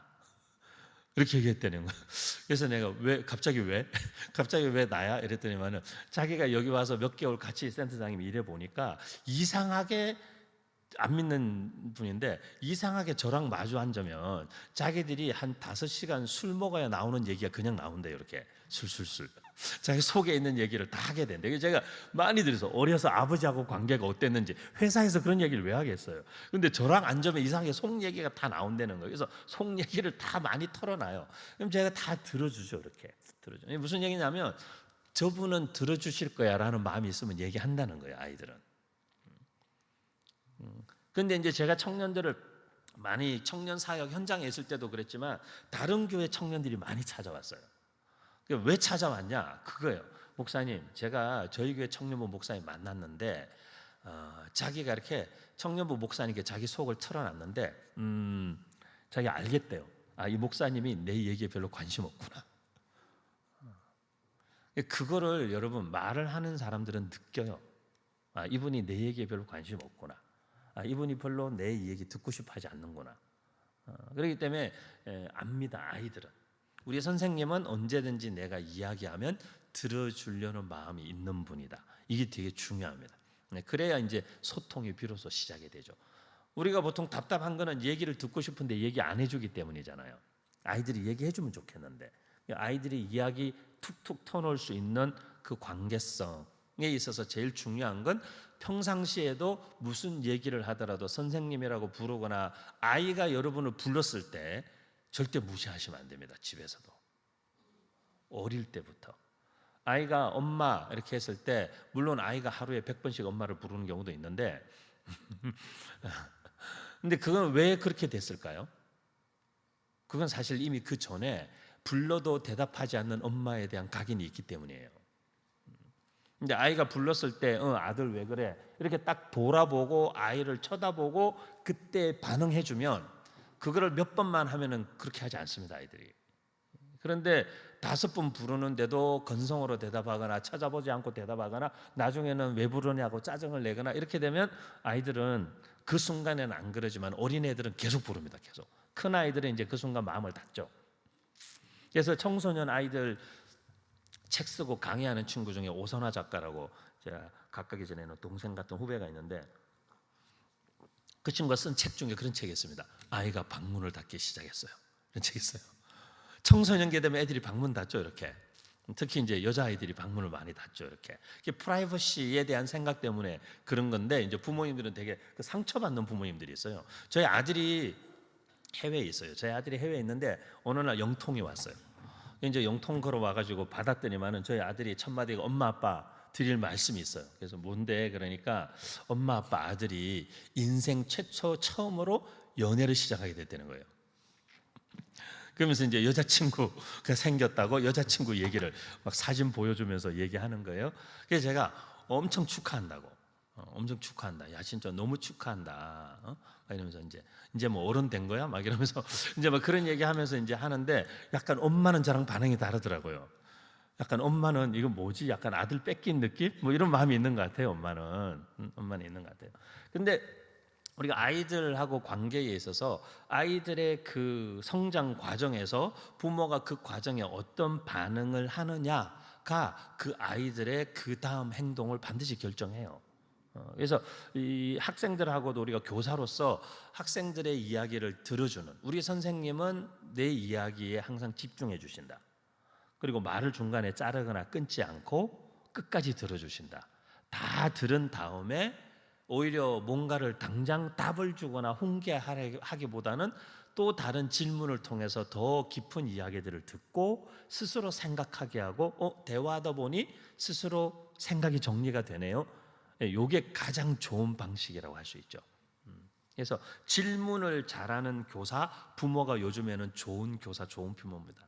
그래서 질문을 통해서 스스로가 안에 있는 생각들을 계속 끄집어내게 해주고 질문을 해줌으로써 스스로가 생각의 길을 찾아가게 해주고 그렇게 잠깐 대화하고 나니 생각이 자기도 모르게 알겠어요 이렇게 정리가 되게 해주는 방식의 소통이 지금 세대 아이들과 소통하기 제일 좋은 방식이라고 할 수 있죠. 제가 이 내용을 보면서 되게 좀 안타까웠는데요. 그 경청에 있어서 3단계가 있는데 첫 번째 경청이 배우자 경청이래요. 건성으로 문답하는 거. 그거를 경청 전문가들이 배우자 경청이라고 이름을 붙였어요. 우리 보통 일상의 배우자들이 이런 식이라는 거죠. 남편이 말하면 와이프들도 귀등으로 안 듣고 와이프가 말해도 남편들 대충 무시하고 이런 식의 부부관계가 되게 일상적이라는 건데 그거 안 좋다. 그래서 적극적 경청이라는 것은 뭔가 이렇게 마주하고 눈을 쳐다보고 몰입해주고 그래 얘기해봐 무슨 얘기든 들을 준비가 됐어 라는 자세나 태도에서도 드러나는 것도 있다. 하지만 이제 더 깊은 경청은 맥락적 경청이다. 뭘 이야기하고 싶어 하는지 마음에 와닿고 이해되고 헤아려지는 것. 그래서 그 마음을 딱 터치해 줄 수 있는 한마디의 반문이나 한마디 말을 건네줌으로써 그 대화를 되게 깊게 끌어갈 수 있는 것. 저희 아내가 청소년 상담합니다. 근데 이제 아내가 청소년 상담하는데 이제 시기관에서 주로 법원, 경찰서 이런 데서 이제 위탁 오는 아이들 상담을 했죠. 그러니까 이제 아이들이 뭐 약한 아이들은 주로 이제 뭐 편의점에서 물건 훔치거나 뭐 이렇게 뭐 그런 거죠. 친구 뭐 동생이 자전거 타고 싶다는데 집이 너무 가난해서 자전거가 없으니까 자전거를 훔쳐다 준 거예요, 형이. 근데 요즘에 CCTV가 얼마나 많은데 그래서 이제 CCTV에서 걸렸어요. 그래서 이제 형이 경찰서 갔다가 이제 위탁으로 상담이 넘어온 거죠. 뭐 그런 아이들도 있고, 배고파서 먹을 굶치고 그런 아이들이 아직 있습니다. 대한민국에 아직 있는데, 그 뭐 지역이 좀 어려운 지역이기도 했고, 근데 그 바로 옆은 가장 잘 사는 지역, 바로 옆은 가장 어려운 지역. 거기서 저희 아내가 이제 양쪽 다 상담을, 지역 아이 상담을 했는데, 근데 이제 아이 보통 상담 그 드랍률이라는 게 있어요. 이게 상담 선생님이 무작위로 배정되는 거니까, 근데 아이들이 딱 와가지고 상담 선생님이 딱 보고 첫인상 마음에 안 들면 상담 선생님 바꿔주세요 이렇게 얘기하는 거예요. 그럼 바꿔줘야 돼요, 시에서. 바꿔줘야 되고, 그리고 한 번, 두 번 얘기했는데 말이 안 통하고 답답하면 또 바꿔달라 그러고, 아니면 상담 안 와버리고, 뭐 이러는 경우가 있죠. 근데 저희 아내가 이제 그런 경우가 가장 적은 사람이에요. 그 기관에서 적은 사람이었어요. 지금은 이제 국제학교에 풀타임 상담 교사로 있는데, 시기관에 몇 년 일한 다음에. 근데 이제 그때 제가 이렇게 보면 저희 아내에게 아이들이 뭐 강도, 폭행, 진짜 심각합니다. 아이들이, 청소년들이 뭐 심각한데, 뭐 마약, 뭐 동성애, 뭐 심지어 뭐 살인, 되게 심각한데, 청소년들이 다. 근데 심각한데, 근데 이제 이 아이들이 저희 아내에게 마음에 있는 이야기를 술술술술 다 터놓고 상담 15주면 15주를 끝까지 가는 비결이 별거 아닙니다. 처음 만났을 때 저희 아내가 여기 있는 적극적 경청, 이렇게 책상 앞에 바짝 붙어서 그 건너편에 앉아 있는 아이에게 최대한 몸을 기울이고 그 아이를 쳐다보고, 저희 아내가 눈이 좀 동글동글 크고 똘망똘망 하거든요. 그러니까 이제 그 동그란 눈으로 아이를 집중해서 쳐다봐 주는 거죠. 그리고 무슨 얘기든지 선생님이 다 들어줄 준비가 됐어, 그걸 태도에서부터 보여주는 겁니다. 그리고 아이가 그러면, 이 아이들은 모든 범죄자는 다 자기가 억울하잖아요. 근데 아이들도 다 자기가 억울해요. 자기 억울하다고 이야기를 다 이렇게 한대요. 그럼 자기 입장의 얘기를 한대요. 하면 저희 아내가 이렇게 한마디 한대요. 근데 선생님은 네 얘기가 믿어진다고. 그러면 이제 애들이 그렇죠 막 이러면서 그때부터 이제 막 모든 얘기를 다 쏟아내는 거예요. 그러니까 이제 집중해주고 경청해주고, 그리고 그 이야기한 내용에 대해서 한마디의 응원과 지지만 보내줘도 아이들은 마음을 확 열어요. 그리고는 속에 있는 걸 다 쏟아내요. 막 다 쏟아내요. 그런데 이제 그런 가장 기본적인 거에서부터 우리가 훈련이 안 돼 있다 보면, 이렇게 아이들이 뭐 이렇게 뒤로, 이렇게 의자에 뒤로 기대서 이렇게 얘기를 듣는다든지, 우리도 얘기하기 싫잖아요, 그런 사람 앞에서는. 이제 별거 아닌데 되게 중요합니다. 그래서 교회 학교에서도 아이들이 여러 명이니까 정신 없는 것 같아도, 누구 한 아이가 무슨 얘기를 할 때는 그 아이에게 집중해 주시고, 다른 친구들에게도 친구들, 우리 누구가 얘기하고 싶어 하니까 우리 친구 얘기를 같이 들어보자, 이렇게 해서 이야기할 수 있는 환경을 만들어주고, 얘기해봐라, 그렇게 해서 집중하고, 이야기했을 때 그거를 우습게 넘기거나 말도 안 되는 소리 하지마, 이게 걔가 진짜 농담한 거면 같이 웃을 수 있는데, 얘가 진지한 얘기했는데 그게 아무것도 아닌 것으로 하면 안 되는 거죠. 아무리 유치한 질문도, 친구가 교회 온 지 얼마 안 됐고 아직 그걸 잘 몰라서 그런 거니까 선생님 조금 설명해 줄게, 이렇게 해서 어쨌든 소통이라는 거는 상대방의 어떤 마음의 맥락, 행간, 이런 것들까지 배려하는 방식의 대화가 소통에 있어서 중요한 부분이라는 거죠. 지금부터 이제 몇 장 빨리 넘어가겠습니다. 이제 타이틀만 기억하시면 돼요. 맞는 말보다 맞는 때가 더 중요합니다, 아이들한테는. 보통 엄마들은 그런 말씀을 많이 하시죠. 아이들하고 언쟁이 붙었을 때, 야, 엄마가 틀린 말했어, 이런 얘기 많이 하시죠. 보통 엄마들의 말은 다 맞아요. 근데 보통 때가 잘못됐어요. 애들은 그거죠. 그 얘기를 하필 지금 해야 되냐, 이 얘기인데, 엄마들은 그거죠.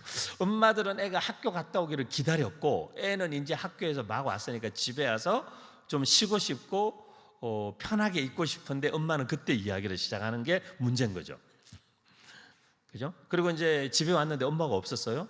그러니까 이제 애는 금방 학교에서 왔어. 가방 던져 갖다 놓고 소파에 이렇게 누워가지고 TV를 딱 틀었어.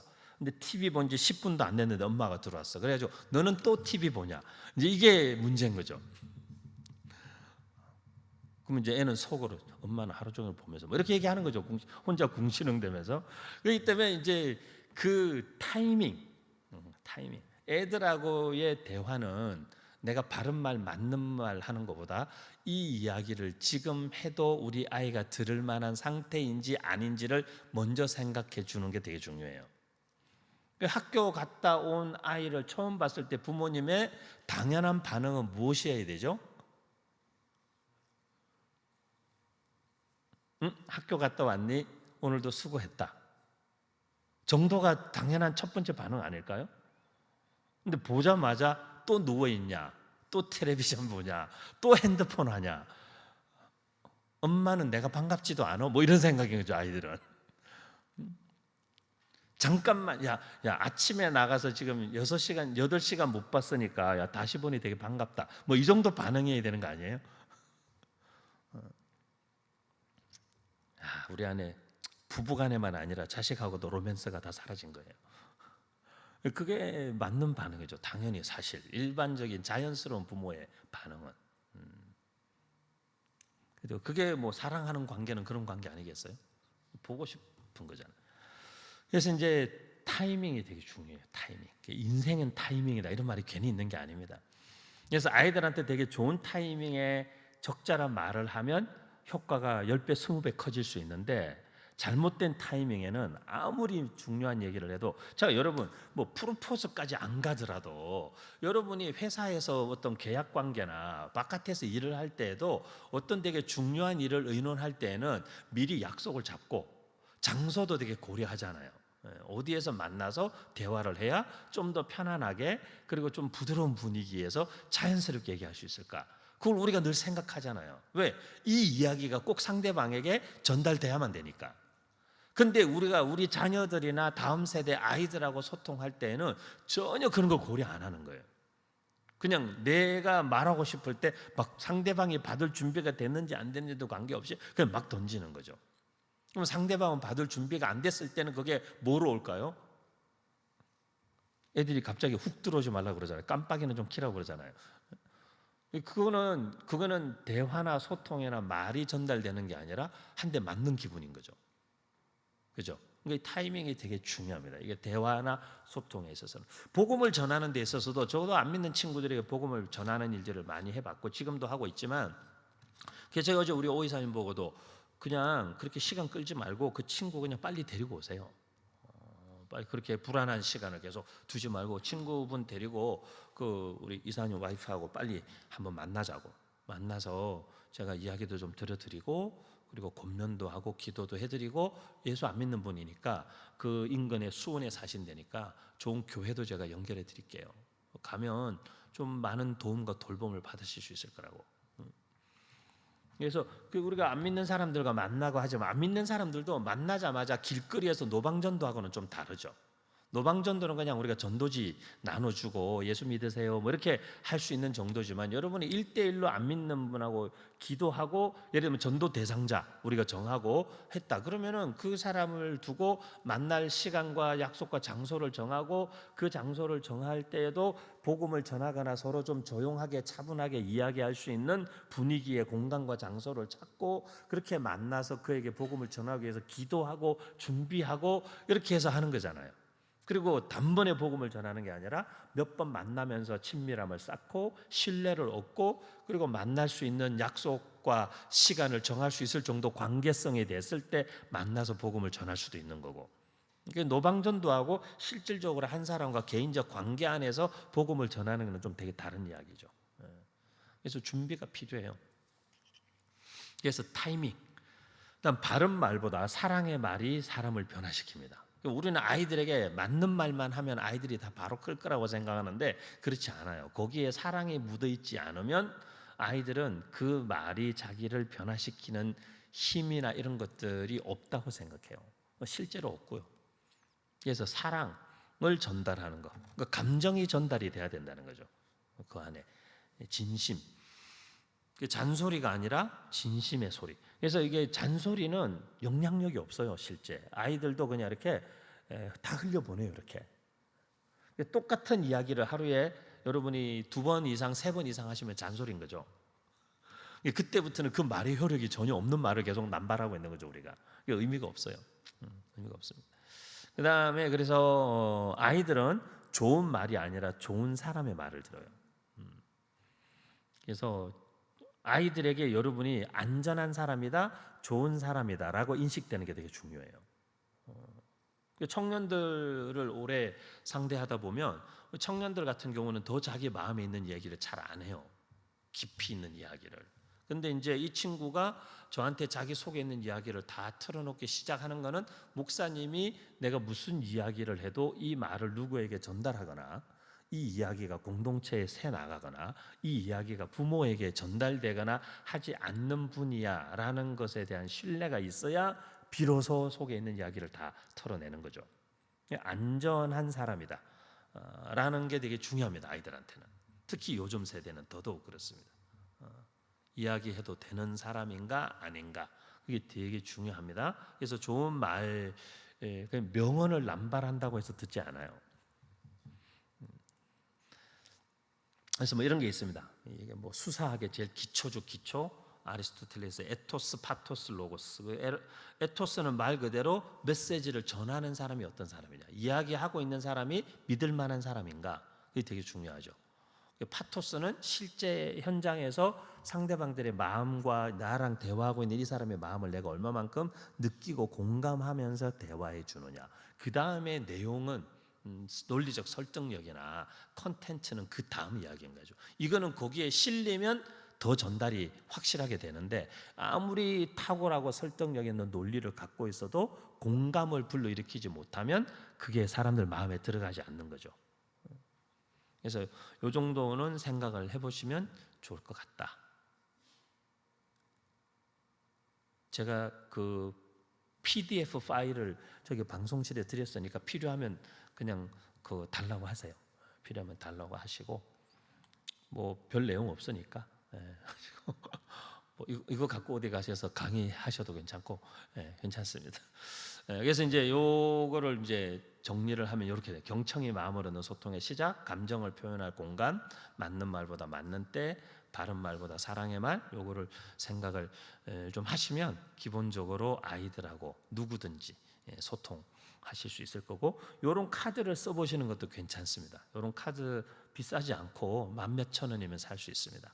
저 안에 뭐 한 50가지 자기의 지금 감정 상태를 표현하는 단어들이 있어요. 뭐 슬퍼요, 우울해요, 뭐 이렇게 뭐 불안해요, 이런 쭉 있습니다. 이제 카드를 쭉 깔아놓고 이제 지금 상황에 대해서 네가 느끼고 있는 감정을 가장 잘 표현하는 걸 한번 골라봐. 그렇게 해서 아이들하고 주로 이제 상담하는 분들이 많이 쓰죠. 여러분도 그냥 되게 저 안에 저 카드들을 사용하는 방법도 다 나와 있습니다.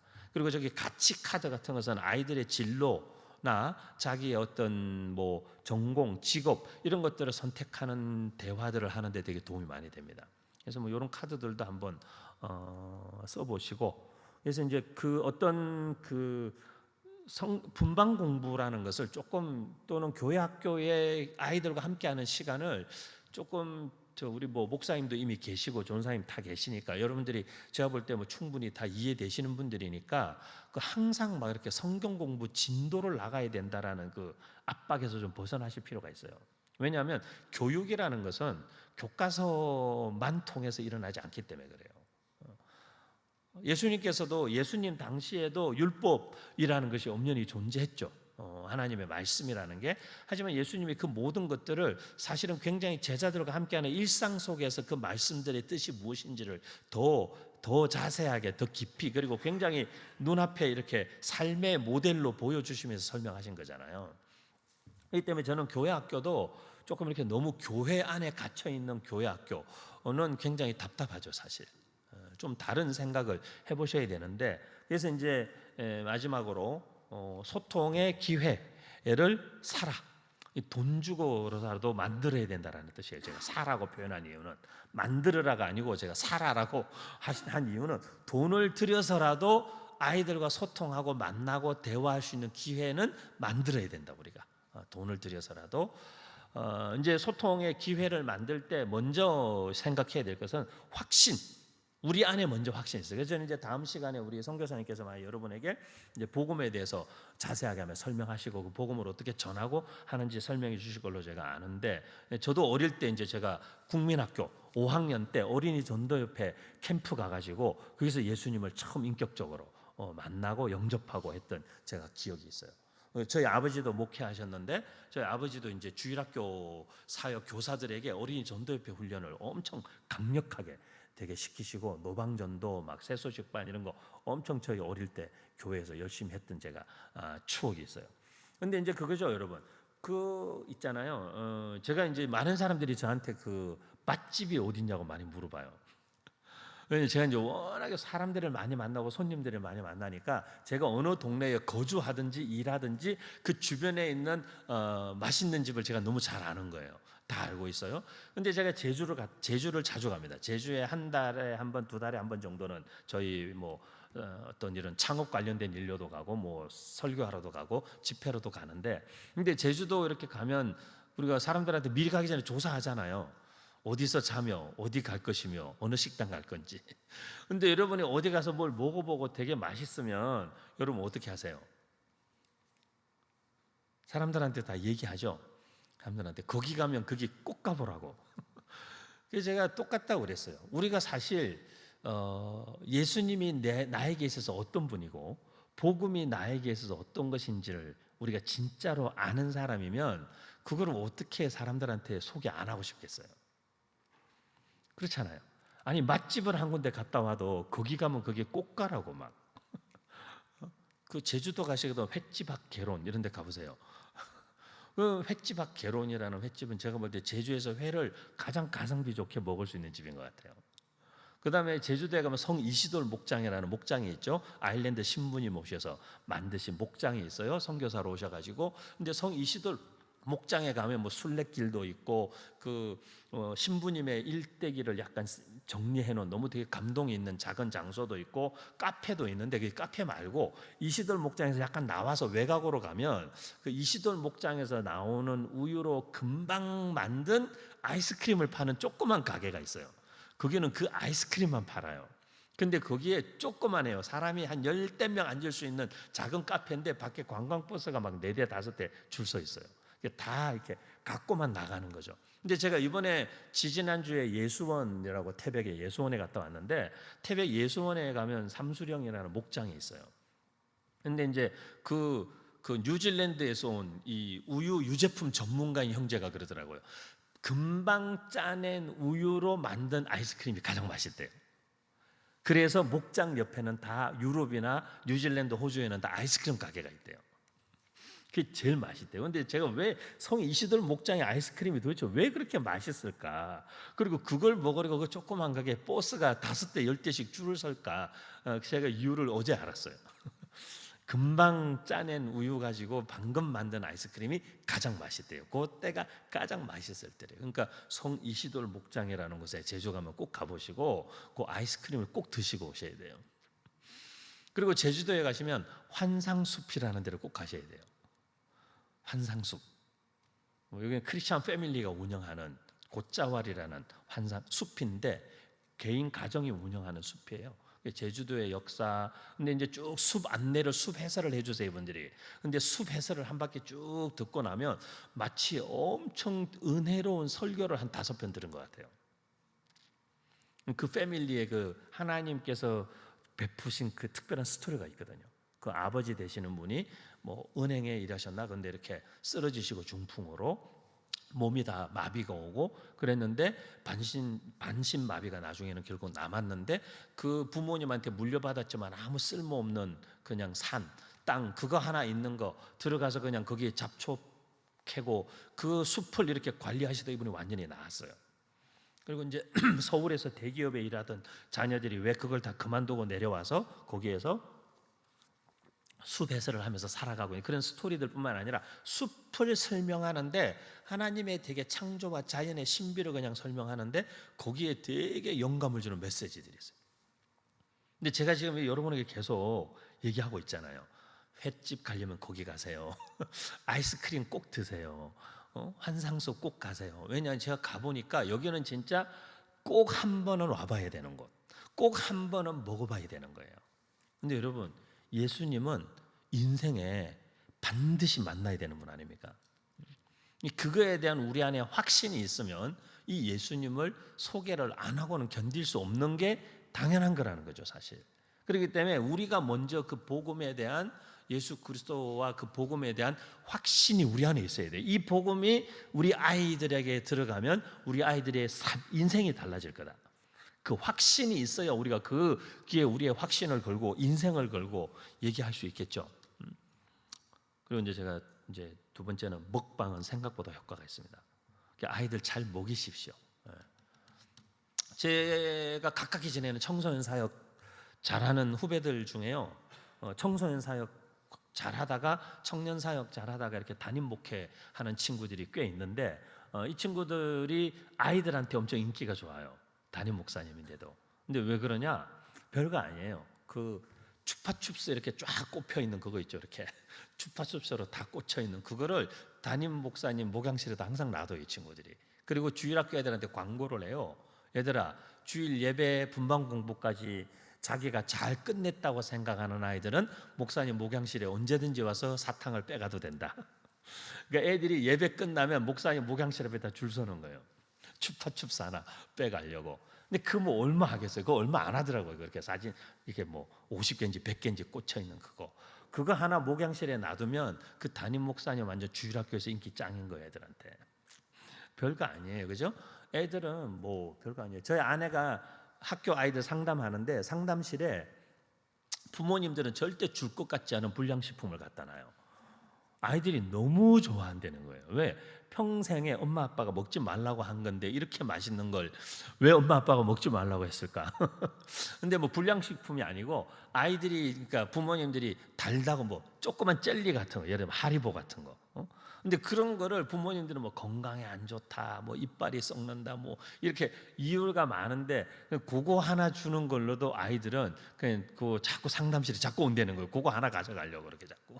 그래서 제가 어디서 후원을 받아서 2박스를 갖다 줬어요. 마음껏 주라고, 아이들한테 마음껏 주라고. 근데 별거 아닙니다.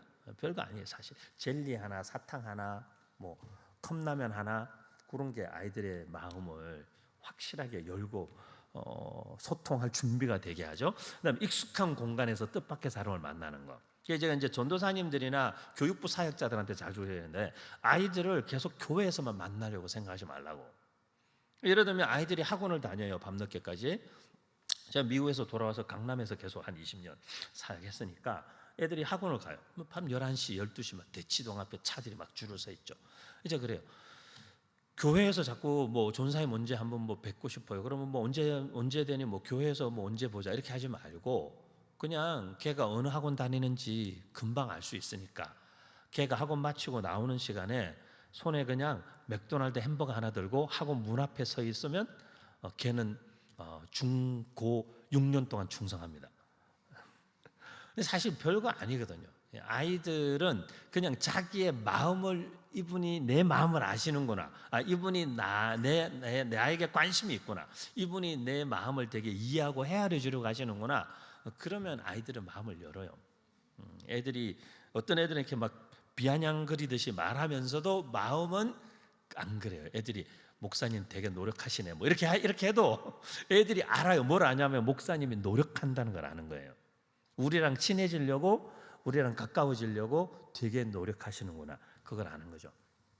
초등학교 앞에서 여러분 매일 학교 끝나고 나눈 아이들한테 그냥 작은 복음 메시지가 뭐 예수님 너를 사랑하셔, 요게 적혀있는 사탕 하나씩만 매일 나눠주는 거를 한 일주일만 해보세요. 애들이 그다음부터 인사하기 시작합니다. 인사하기 시작합니다. 아이들이 전혀 모르는 아이들 인사합니다. 저 후배들 중에 이제 뭐 10대 셔틀이라고 하는 사역을 하는 애가 있어요. 부산에 있는데 이 친구 10대 셔틀, 그래가지고 필요할 땐 언제든지 나를 불러라. 그래가지고 그 조그만 지퍼백에다가 아침에 등교하는 애들한테 조그만 젤리랑 뭐 스낵 같은 걸 넣어가지고 거기다가 10대 셔틀 해가지고 나를 언제든지 불러라고, 뭐 유진성 목사 010 그렇게 전화번호 매일 아침 애들한테 그걸 갖다가 한 200개씩 박스에 담아서 나가가지고 매일 아침 학교 문 앞에서 중학생 고등학생 애들한테 나눠주는 거예요. 그거를 지금까지 한 10년 넘게 10몇 년 동안 하고 있는 친구가 있어요. 근데 그렇게 하니까 아이들이 계속 와서 붙는 거죠. 여기 가까운데 오산에 있는 제 후배 하나는 매일 아침 예수님, 이 친구는 예수 믿은지 모태신앙 아닌데 예수님 믿고는 그냥 자기 너무 마음이 뜨겁고 좋아서 매일 아침 기타를 메고 나가서 사거리 길 모퉁이에서 찬양을 부르는 거야. 하루 아침, 매일 아침마다. 비가 오나 눈이 오나 찬양을 불러요. 비가 오면 우산 쓰고 그냥 지나가는 애들한테 얘들아 좋은 하루 보내라, 얘들아 축복해, 사랑해, 화이팅. 이거 하루 종일, 이거 아침에 아이들 등교 시간에 이거를 지금 10년 넘게 비가 오나 눈이 오나 하고 있는 거예요. 모든 이제는 애들이 지나가면서 하이파이브 하고 안 보이면은 막 유튜브 와가지고 물어보고 왜 어제는 안 오셨어요? 어디 아프셨어요? 제 어린이 사역 엄청 잘하는 여자 전사님 후배가 있었는데 이 친구는 차에 타면 차 뒷자리에 사람이 항상 한 명밖에 못 타요. 왜냐하면 차 뒷자리에 항상 도라에몽 탈이 있거든요. 차에 싣고 다녀요. 맨날 도라에몽 탈을. 그 탈을 싣고 다니다가 애들이 어디 많이만 모여 있으면 차 대놓고 내려서 도라에몽 탈 들고 가서 뒤집어 쓰고 애들한테 가는 거예요. 그러니까 이게 그 안에 어떤 우리가 복음을 전하는 것과 아이들과 소통하는 것을 너무 이렇게 막 이렇게 대단한 공식이 있거나 이렇게 막 어렵게 자꾸 생각해서 그런데 진짜 복음이 내 안에 나를 바꾼 복음이고 진짜 이 복음이 저 아이에게 꼭 전해져야 되겠고 저 아이가 정말 이 예수님 만나면 인생이 바뀐다라는 마음이 있으면 우리는 하고자 하는 모든 방법을 다 동원해서 할 거야 아마. 그죠? 그리고 좋아하는 것을 교회에서 하게 하라. 그건 교회로 오게 하라는 게 아니고 애들이 좋아하는 게 많잖아요. 근데 그런 좋아하는 활동들을 딴 데서 숨어서 이렇게 하게 하지 말고 교회에서 이렇게 공식적으로 하게 장을 만들어 주라는 거죠. 아예 장을 만들어 주고 뭐 애들이 뭐 이런 뭐 플레이스테이션이니 엑스박스 좋아한다? 그러면은 여기는 좀 그렇겠네. 저 같으면 여기서 하라고 그럴 텐데 제가 볼 때는 거의 전면 다 LED 깔아놓고 여기서 대회 한번 열어주는 거죠. 아이들이 여기서 한번 자기들이 잘하는 게 카트라이더면 카트라이더 한번 대회 한번 열어주는 거죠. 큰 스크린에 해가지고 상품까지 다 갖다 놓고 카트라이더 1등 하는 친구 성경책 100권 막 이렇게 상품 정해가지고 해주는 거죠. 아이들에게. 아이들이 좋아하는 것들을 교회에서 마음껏 하게 해주면 돼요 사실. 근데 다 이렇게 못하게 해주니까 못하게 하니까 그런 거죠. 그래서 이제 이런 걸 생각을 좀 이게 제가 이야기한 내용대로 좀 정리된 거니까 여기 보면 이제 그 두 번째 주일을 넘어 일상에 관심을 가져라. 이제 보통 교회에 와 있는 친구들도 그러고 그렇게 하시는 거죠. 이렇게 애들이 주일날 안 보이면 그 다음 주일날 만나면 애들한테 지난 주일날 왜 안 왔어? 이렇게 보통 질문을 해요. 그래서 제가 그래요. wrong question. 지난 주일날 왜 안 왔어가 아니라 어디가 아팠니? 아니면 무슨 일이 있는 거 아니지? 뭐 학교에서 힘든 일이 있는 거 아니지? 그러니까 우리는 우리가 관심 있는 것만 가지고 자꾸 그 사람을 보는 거예요. 그 아이의 일상과 그 아이의 일주일이 어땠는지에 별로 관심이 없어. 예배에 빠졌나 안 빠졌나 이런 것만 체크하는 거죠. 감시하는 것도 아니고. 애가 주일날 안 왔으면 주 중에 무슨 일이 있을 수 있죠. 그럼 예배에 왜 안 왔니? 라는 질문보다는 그 주에 무슨 일이 있었는지를 물어봐 주는 게 더 맞는 거죠. 더 우선적인 거죠. 근데 이제 우리는 너무 우리 중심적으로 사고하다 보면 왜 빠졌니? 왜 안 왔니? 안 보이더라. 이렇게만 자꾸 하게 돼요. 그러면 걔가 뭘 잘못한 것 같잖아요. 되게 추궁당하는 것 같잖아요. 그죠? 그러니까 이런 것들이 소통에 있어서 되게 다 중요한 부분입니다. 여기 보면 이제 자기 세대가 자기 세대에게 사역하게 해라. 이런 내용이 있는데 이게 되게 중요합니다. 요즘에는 아이들이 아이들을 전도하는 경우가 많아지고 있는데 이게 훨씬 더 효과적입니다. 훨씬 더 효과적이고 선생님들은 오는 아이들만 많이 사랑해 주시고 잘 사랑해 줘도 아이들이 아이들에게 전도할 수 있습니다. 지금 여러분 아시겠지만 이제 학교 안에 학교 기도 모임이나 학교 예배 모임 그 세우는 운동이 한 2, 3년 전부터 불붙어 가지고 전국적으로 굉장히 확산이 되고 있어요. 그래서 지금 뭐 여러 그룹이 우리 나도훈 목사님이라는 우리 또 후배 목사님이 하는 스탠드 그라운드 스쿨 철치 쪽에도 전국 각지의 학교의 아이들이 스스로 기도 모임 만들고 예배 모임 만들고 하는 일들 하는 친구들 있고 부산에 이제 가면은 또 이제 그 뭐 더 웨이브 더 라이트 이런 모임으로 부산 지역 전체 학교의 기도 모임 만들고 학교에서 기도 모임, 예배 모임 하고 있는 청소년들의 집회나 모임들이 있는데 막 3,000명씩 모여요, 아이들이. 그리고 거기 모여서 학생들이 강단에 올라와서 자기 간증과 메시지 다 해요. 그래서 자기가 학교에서 어떻게 기도 모임을 시작하게 됐고, 처음에 자기 혼자였고 아무도 믿는 사람도 없고 도와줄 사람도 없어서 두려웠는데 자기가 진짜 하나님 주시는 부담감에 순종하고 친구에게 같이 기도할래 이렇게 말을 꺼낸 게 시작해서 한 명이 두 명이 되고, 두 명이 5명이 되고, 5명이 30명이 되고, 30명이 60명이 되고, 지금 많이 모이는 데는 150명, 200명 모이는 데 있어요. 근데 80% 이상 안 믿는 애들이에요. 근데 매주 모이는 예배 모임에 오는 거예요. 얘들이 와서 찬양도 다 따라 부르고요. 해요. 안 믿는 애들이 다 와가지고 그렇게. 그리고 학교에 교사로 있는 선생님이 아이들 데리고 그렇게 기도 모임 시작해서 50명, 80명 되고, 그중에 20, 30명 되는 아이들을 교회 바로 앞에 있는 중고등부에 다 연결하고, 이렇게 하면서 학교 안에서 지금 선생님들과 학생들에 의해서 전도하고 하는 일들이 지금 대한민국 전국에 불붙었어요. 이번에도 목포에서도 모임이 있었는데, 학교 기도 모임 운동, 목포에서 바로 지난주에 모임이 있었는데 거기도 아이들이 한 1,500명 왔어요. 그리고 거기서 또 도전받고 자기도 학교 가서 기도 모임 시작하겠다고 헌신하고 아이들이 결단하고. 지금은 아이들이 아이들을 전도하는 시대예요. 제가 요즘에, 제가 사실 몇 주 전에, 한 3주 전에 여기 아현 장로교회도 이제 특강하러 왔었는데, 주일날. 근데 그때 제가 그랬어요. 그분들한테, 여러분 요즘에 교회 아이들이 없다고. 제가 가자마자 장로님, 담임 목사님, 교역자들하고 장로님들이 이렇게 같이 차 마시면서 요즘에 교율학교 교회 아이들이 없다는 거예요. 그래서 제가 그랬어요. 맞아요. 교회 요즘 아이들이 없습니다. 근데 교회 바깥에 나가면 아이들이 지천에 놀렸습니다. 요즘에 교회에만 아이들이 없습니다. 이유가 뭘까요? 방법이 없을까요? 있죠. 고기를 잡으려면 고기가 있는데 가면 되죠. 그런데 목사님, 전도사님들도 요즘에 학교 들어가기 힘들어요. 그러니까 어떻게 하느냐? 학생들이 학교에서 전도하게 하는 거예요. 학생들을 학교에서 전도하게 하려면 우리 아이들이 아까 말씀드린 대로 복음의 확신이 있어야 돼요. 우리 아이들이 복음의 확신이 있고, 이 복음, 이 예수님을 친구에게 꼭 전하고 싶다. 그리고 누가 뭐라고 해도 나는, 어떤 아이들은 여러분 진짜 그 아이들의 간증을 들으면 눈물 나는 스토리가 많아요.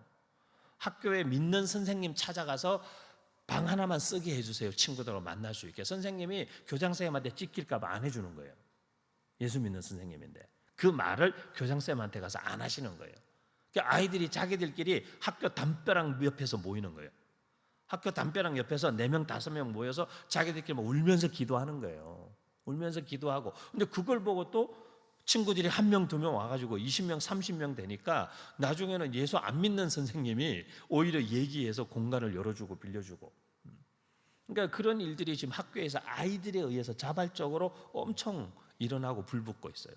우리 서부교회도 우리 중고등부, 그리고 유년주일학교, 요즘에 초등학교에 예수 믿는 애들은 천년기념물이라 그러죠. 그 정도로 없어요. 그런데 여러분, 교회에 속한 아이들의 마음에 예수님을 사랑하는 마음이 커지고 복음에 불이 붙으면 그 아이들이 전도자가 되는 거예요. 그 아이들이 학교를 변화시키고, 그 아이들이 친구들을 예수님께로 이끌고, 그 아이들이 친구들을 교회로 데려오고, 그런 일. 왜냐하면 요즘에는 우리가 학교에 접근할 수 있는 길이 너무 많이 차단되어 있어요. 우리는 학교 온전히에서 하고 아이들이 전도하게 하고, 그렇게 하면 이 세대들에게, 그러면 우리가 더더욱 집중해야 될 일은 이 세대들에게 복음을 더 강력하게 경험하게 하는 게 되게 중요하겠죠. 여러분, 교회 안에 있는 아이들부터. 그리고 뭐 이런 기회들은 여행 프로그램, 이거 교회들이 많이 하는데, 제가 올해도 6월 달에도 가고 이번 여름에도 몇몇 교회가 가는데, 뭐 이런 중국이나 뭐 러시아, 뭐 또 국내도 여러 지역들 다니면서 기독교 역사, 우리나라 뭐 독립운동 역사, 통일, 이런 거에 비전을 키워주는 그런 여행 프로그램 같은 거예요. 각 나라별로 여행 프로그램이 다 있어요. 이런 프로그램들이 아이들이 이제 저랑 같이 다니면서 기독교 역사도 배우고, 뭐 제주에서 제일 처음 세워졌던 교회부터 독립기념관, 뭐 서대문 형무소부터 뭐 중국, 러시아, 뭐 윤동주 집에도 가고 명동 교회도 보고 하면서 그 복음의 역사들을 듣고. 근데 이럴 때에 이제 안 믿는 친구들 초대해서 같이 가는 경우가 많아요. 보면은 꼭 제가 한 번 여행 갈 때 20명, 30명 데려가는데, 보면은 꼭 3명, 5명 정도 안 믿는 애들 데려와요, 교회들이. 그러면 그런 여행에서 이제 이 아이들이 친해지게도 되고, 약간 낯선 환경에 가면 익숙했던 곳에 있던 모든 걸 다 놓고 여기서는 약간 다른 아이가 돼요. 그럴 때에 또 복음이 잘 전해지고 들어가죠. 그래서 다음 세대 교육을 이런 쪽으로 한번 생각해 보세요. 교실과 교회 공간을 넘어서서 이제 다른 공간들에서 복음을 전하고 접할 수 있는 기회들을 만드는 거. 그리고 경험과 체험할 수 있는 기회들을 많이 만들어주는 거, 일상에 대한 관심, 그리고 세대 통합, 소그룹으로 주일학교를 이제 운영하는 거, 중고등부도 마찬가지. 또래들끼리만 하지 말고, 그래서 또래들 모임하는 거는 뭐 5주가 있는 달에 그 마지막 주는 또래들끼리 하고, 그 외 일반적으로는 2-3살 터울 아이들이 함께 소그룹으로 교회학교 체제가 움직이는 것도 앞으로 되게 중요한 부분이 될 수 있고요. 그래서 교회에서 하는 활동 중심의 주일학교에서 이제는 학교와 가정 중심으로 좀 포커스를 옮겨가서 이 세대들이 또 하나님을 경험하고 만나는 장들을 자꾸 넓혀주는 것이 굉장히 중요한 시대가 되었습니다. 그래서 우리 사랑하는 선생님들 너무 수고 많으시고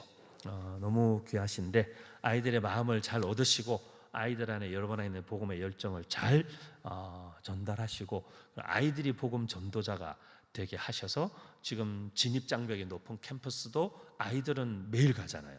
이 아이들이 복음 전도자가 되게 잘 훈련해서 지금 교회 학교를 사실 부흥시킬 수 있는 어떤 의미에서 방법은 그거밖에 없어요. 교사 안에 있는 복음의 확신이 주일학교 아이에게 불붙고, 주일학교 아이의 가슴에 있는 복음이 친구들에게 불붙고, 이거 외에는 지금은 사실 물리적으로도 방법이 없어요. 그렇기 때문에 더 복음의 확신 또 열정을 뜨겁게 잘 불태우시고, 복음을 어디서나 복음을 전할 수 있는 그런 또 준비들 잘 갖추어서 우리 서부교회가 또 앞으로 점점 다음 세대가 없어지는 교회가 아니라 점점 더 확장되고 성장하는 또 귀한 교회 학교로 세워져 가기를 축복합니다. 한번 기도하겠습니다. 하나님, 오늘도 우리 귀한 선생님들 또 토요일에 이렇게 나와 수고와 헌신하는데 하나님 축복하시고, 그 헌신 받으시고 우리 선생님들의 가슴 속에 영혼을 사랑하고 예수님을 사랑하는 그 사랑의 마음이 더 커지게 하시고, 그래서 아이들에게 그 사랑, 그 복음, 그 예수님을 전하는 일에 두려움이 없게 하시고, 그리고 우리가 좋은 것을 주려고 하기 전에 아이들과 먼저 좋은 관계성, 그리고 믿을 수 있는 어른, 믿을 수 있는 교사, 믿을 수 있는 부모가 되어서 그 신뢰 위에 정말 예수 그리스도의 진리와 복음을 잘 소통할 수 있는 선생님들 되도록 하나님 함께해 주시기를 원합니다. 감사합니다. 예수님의 이름으로 축복하고 기도드립니다. 아멘. 감사합니다. 네.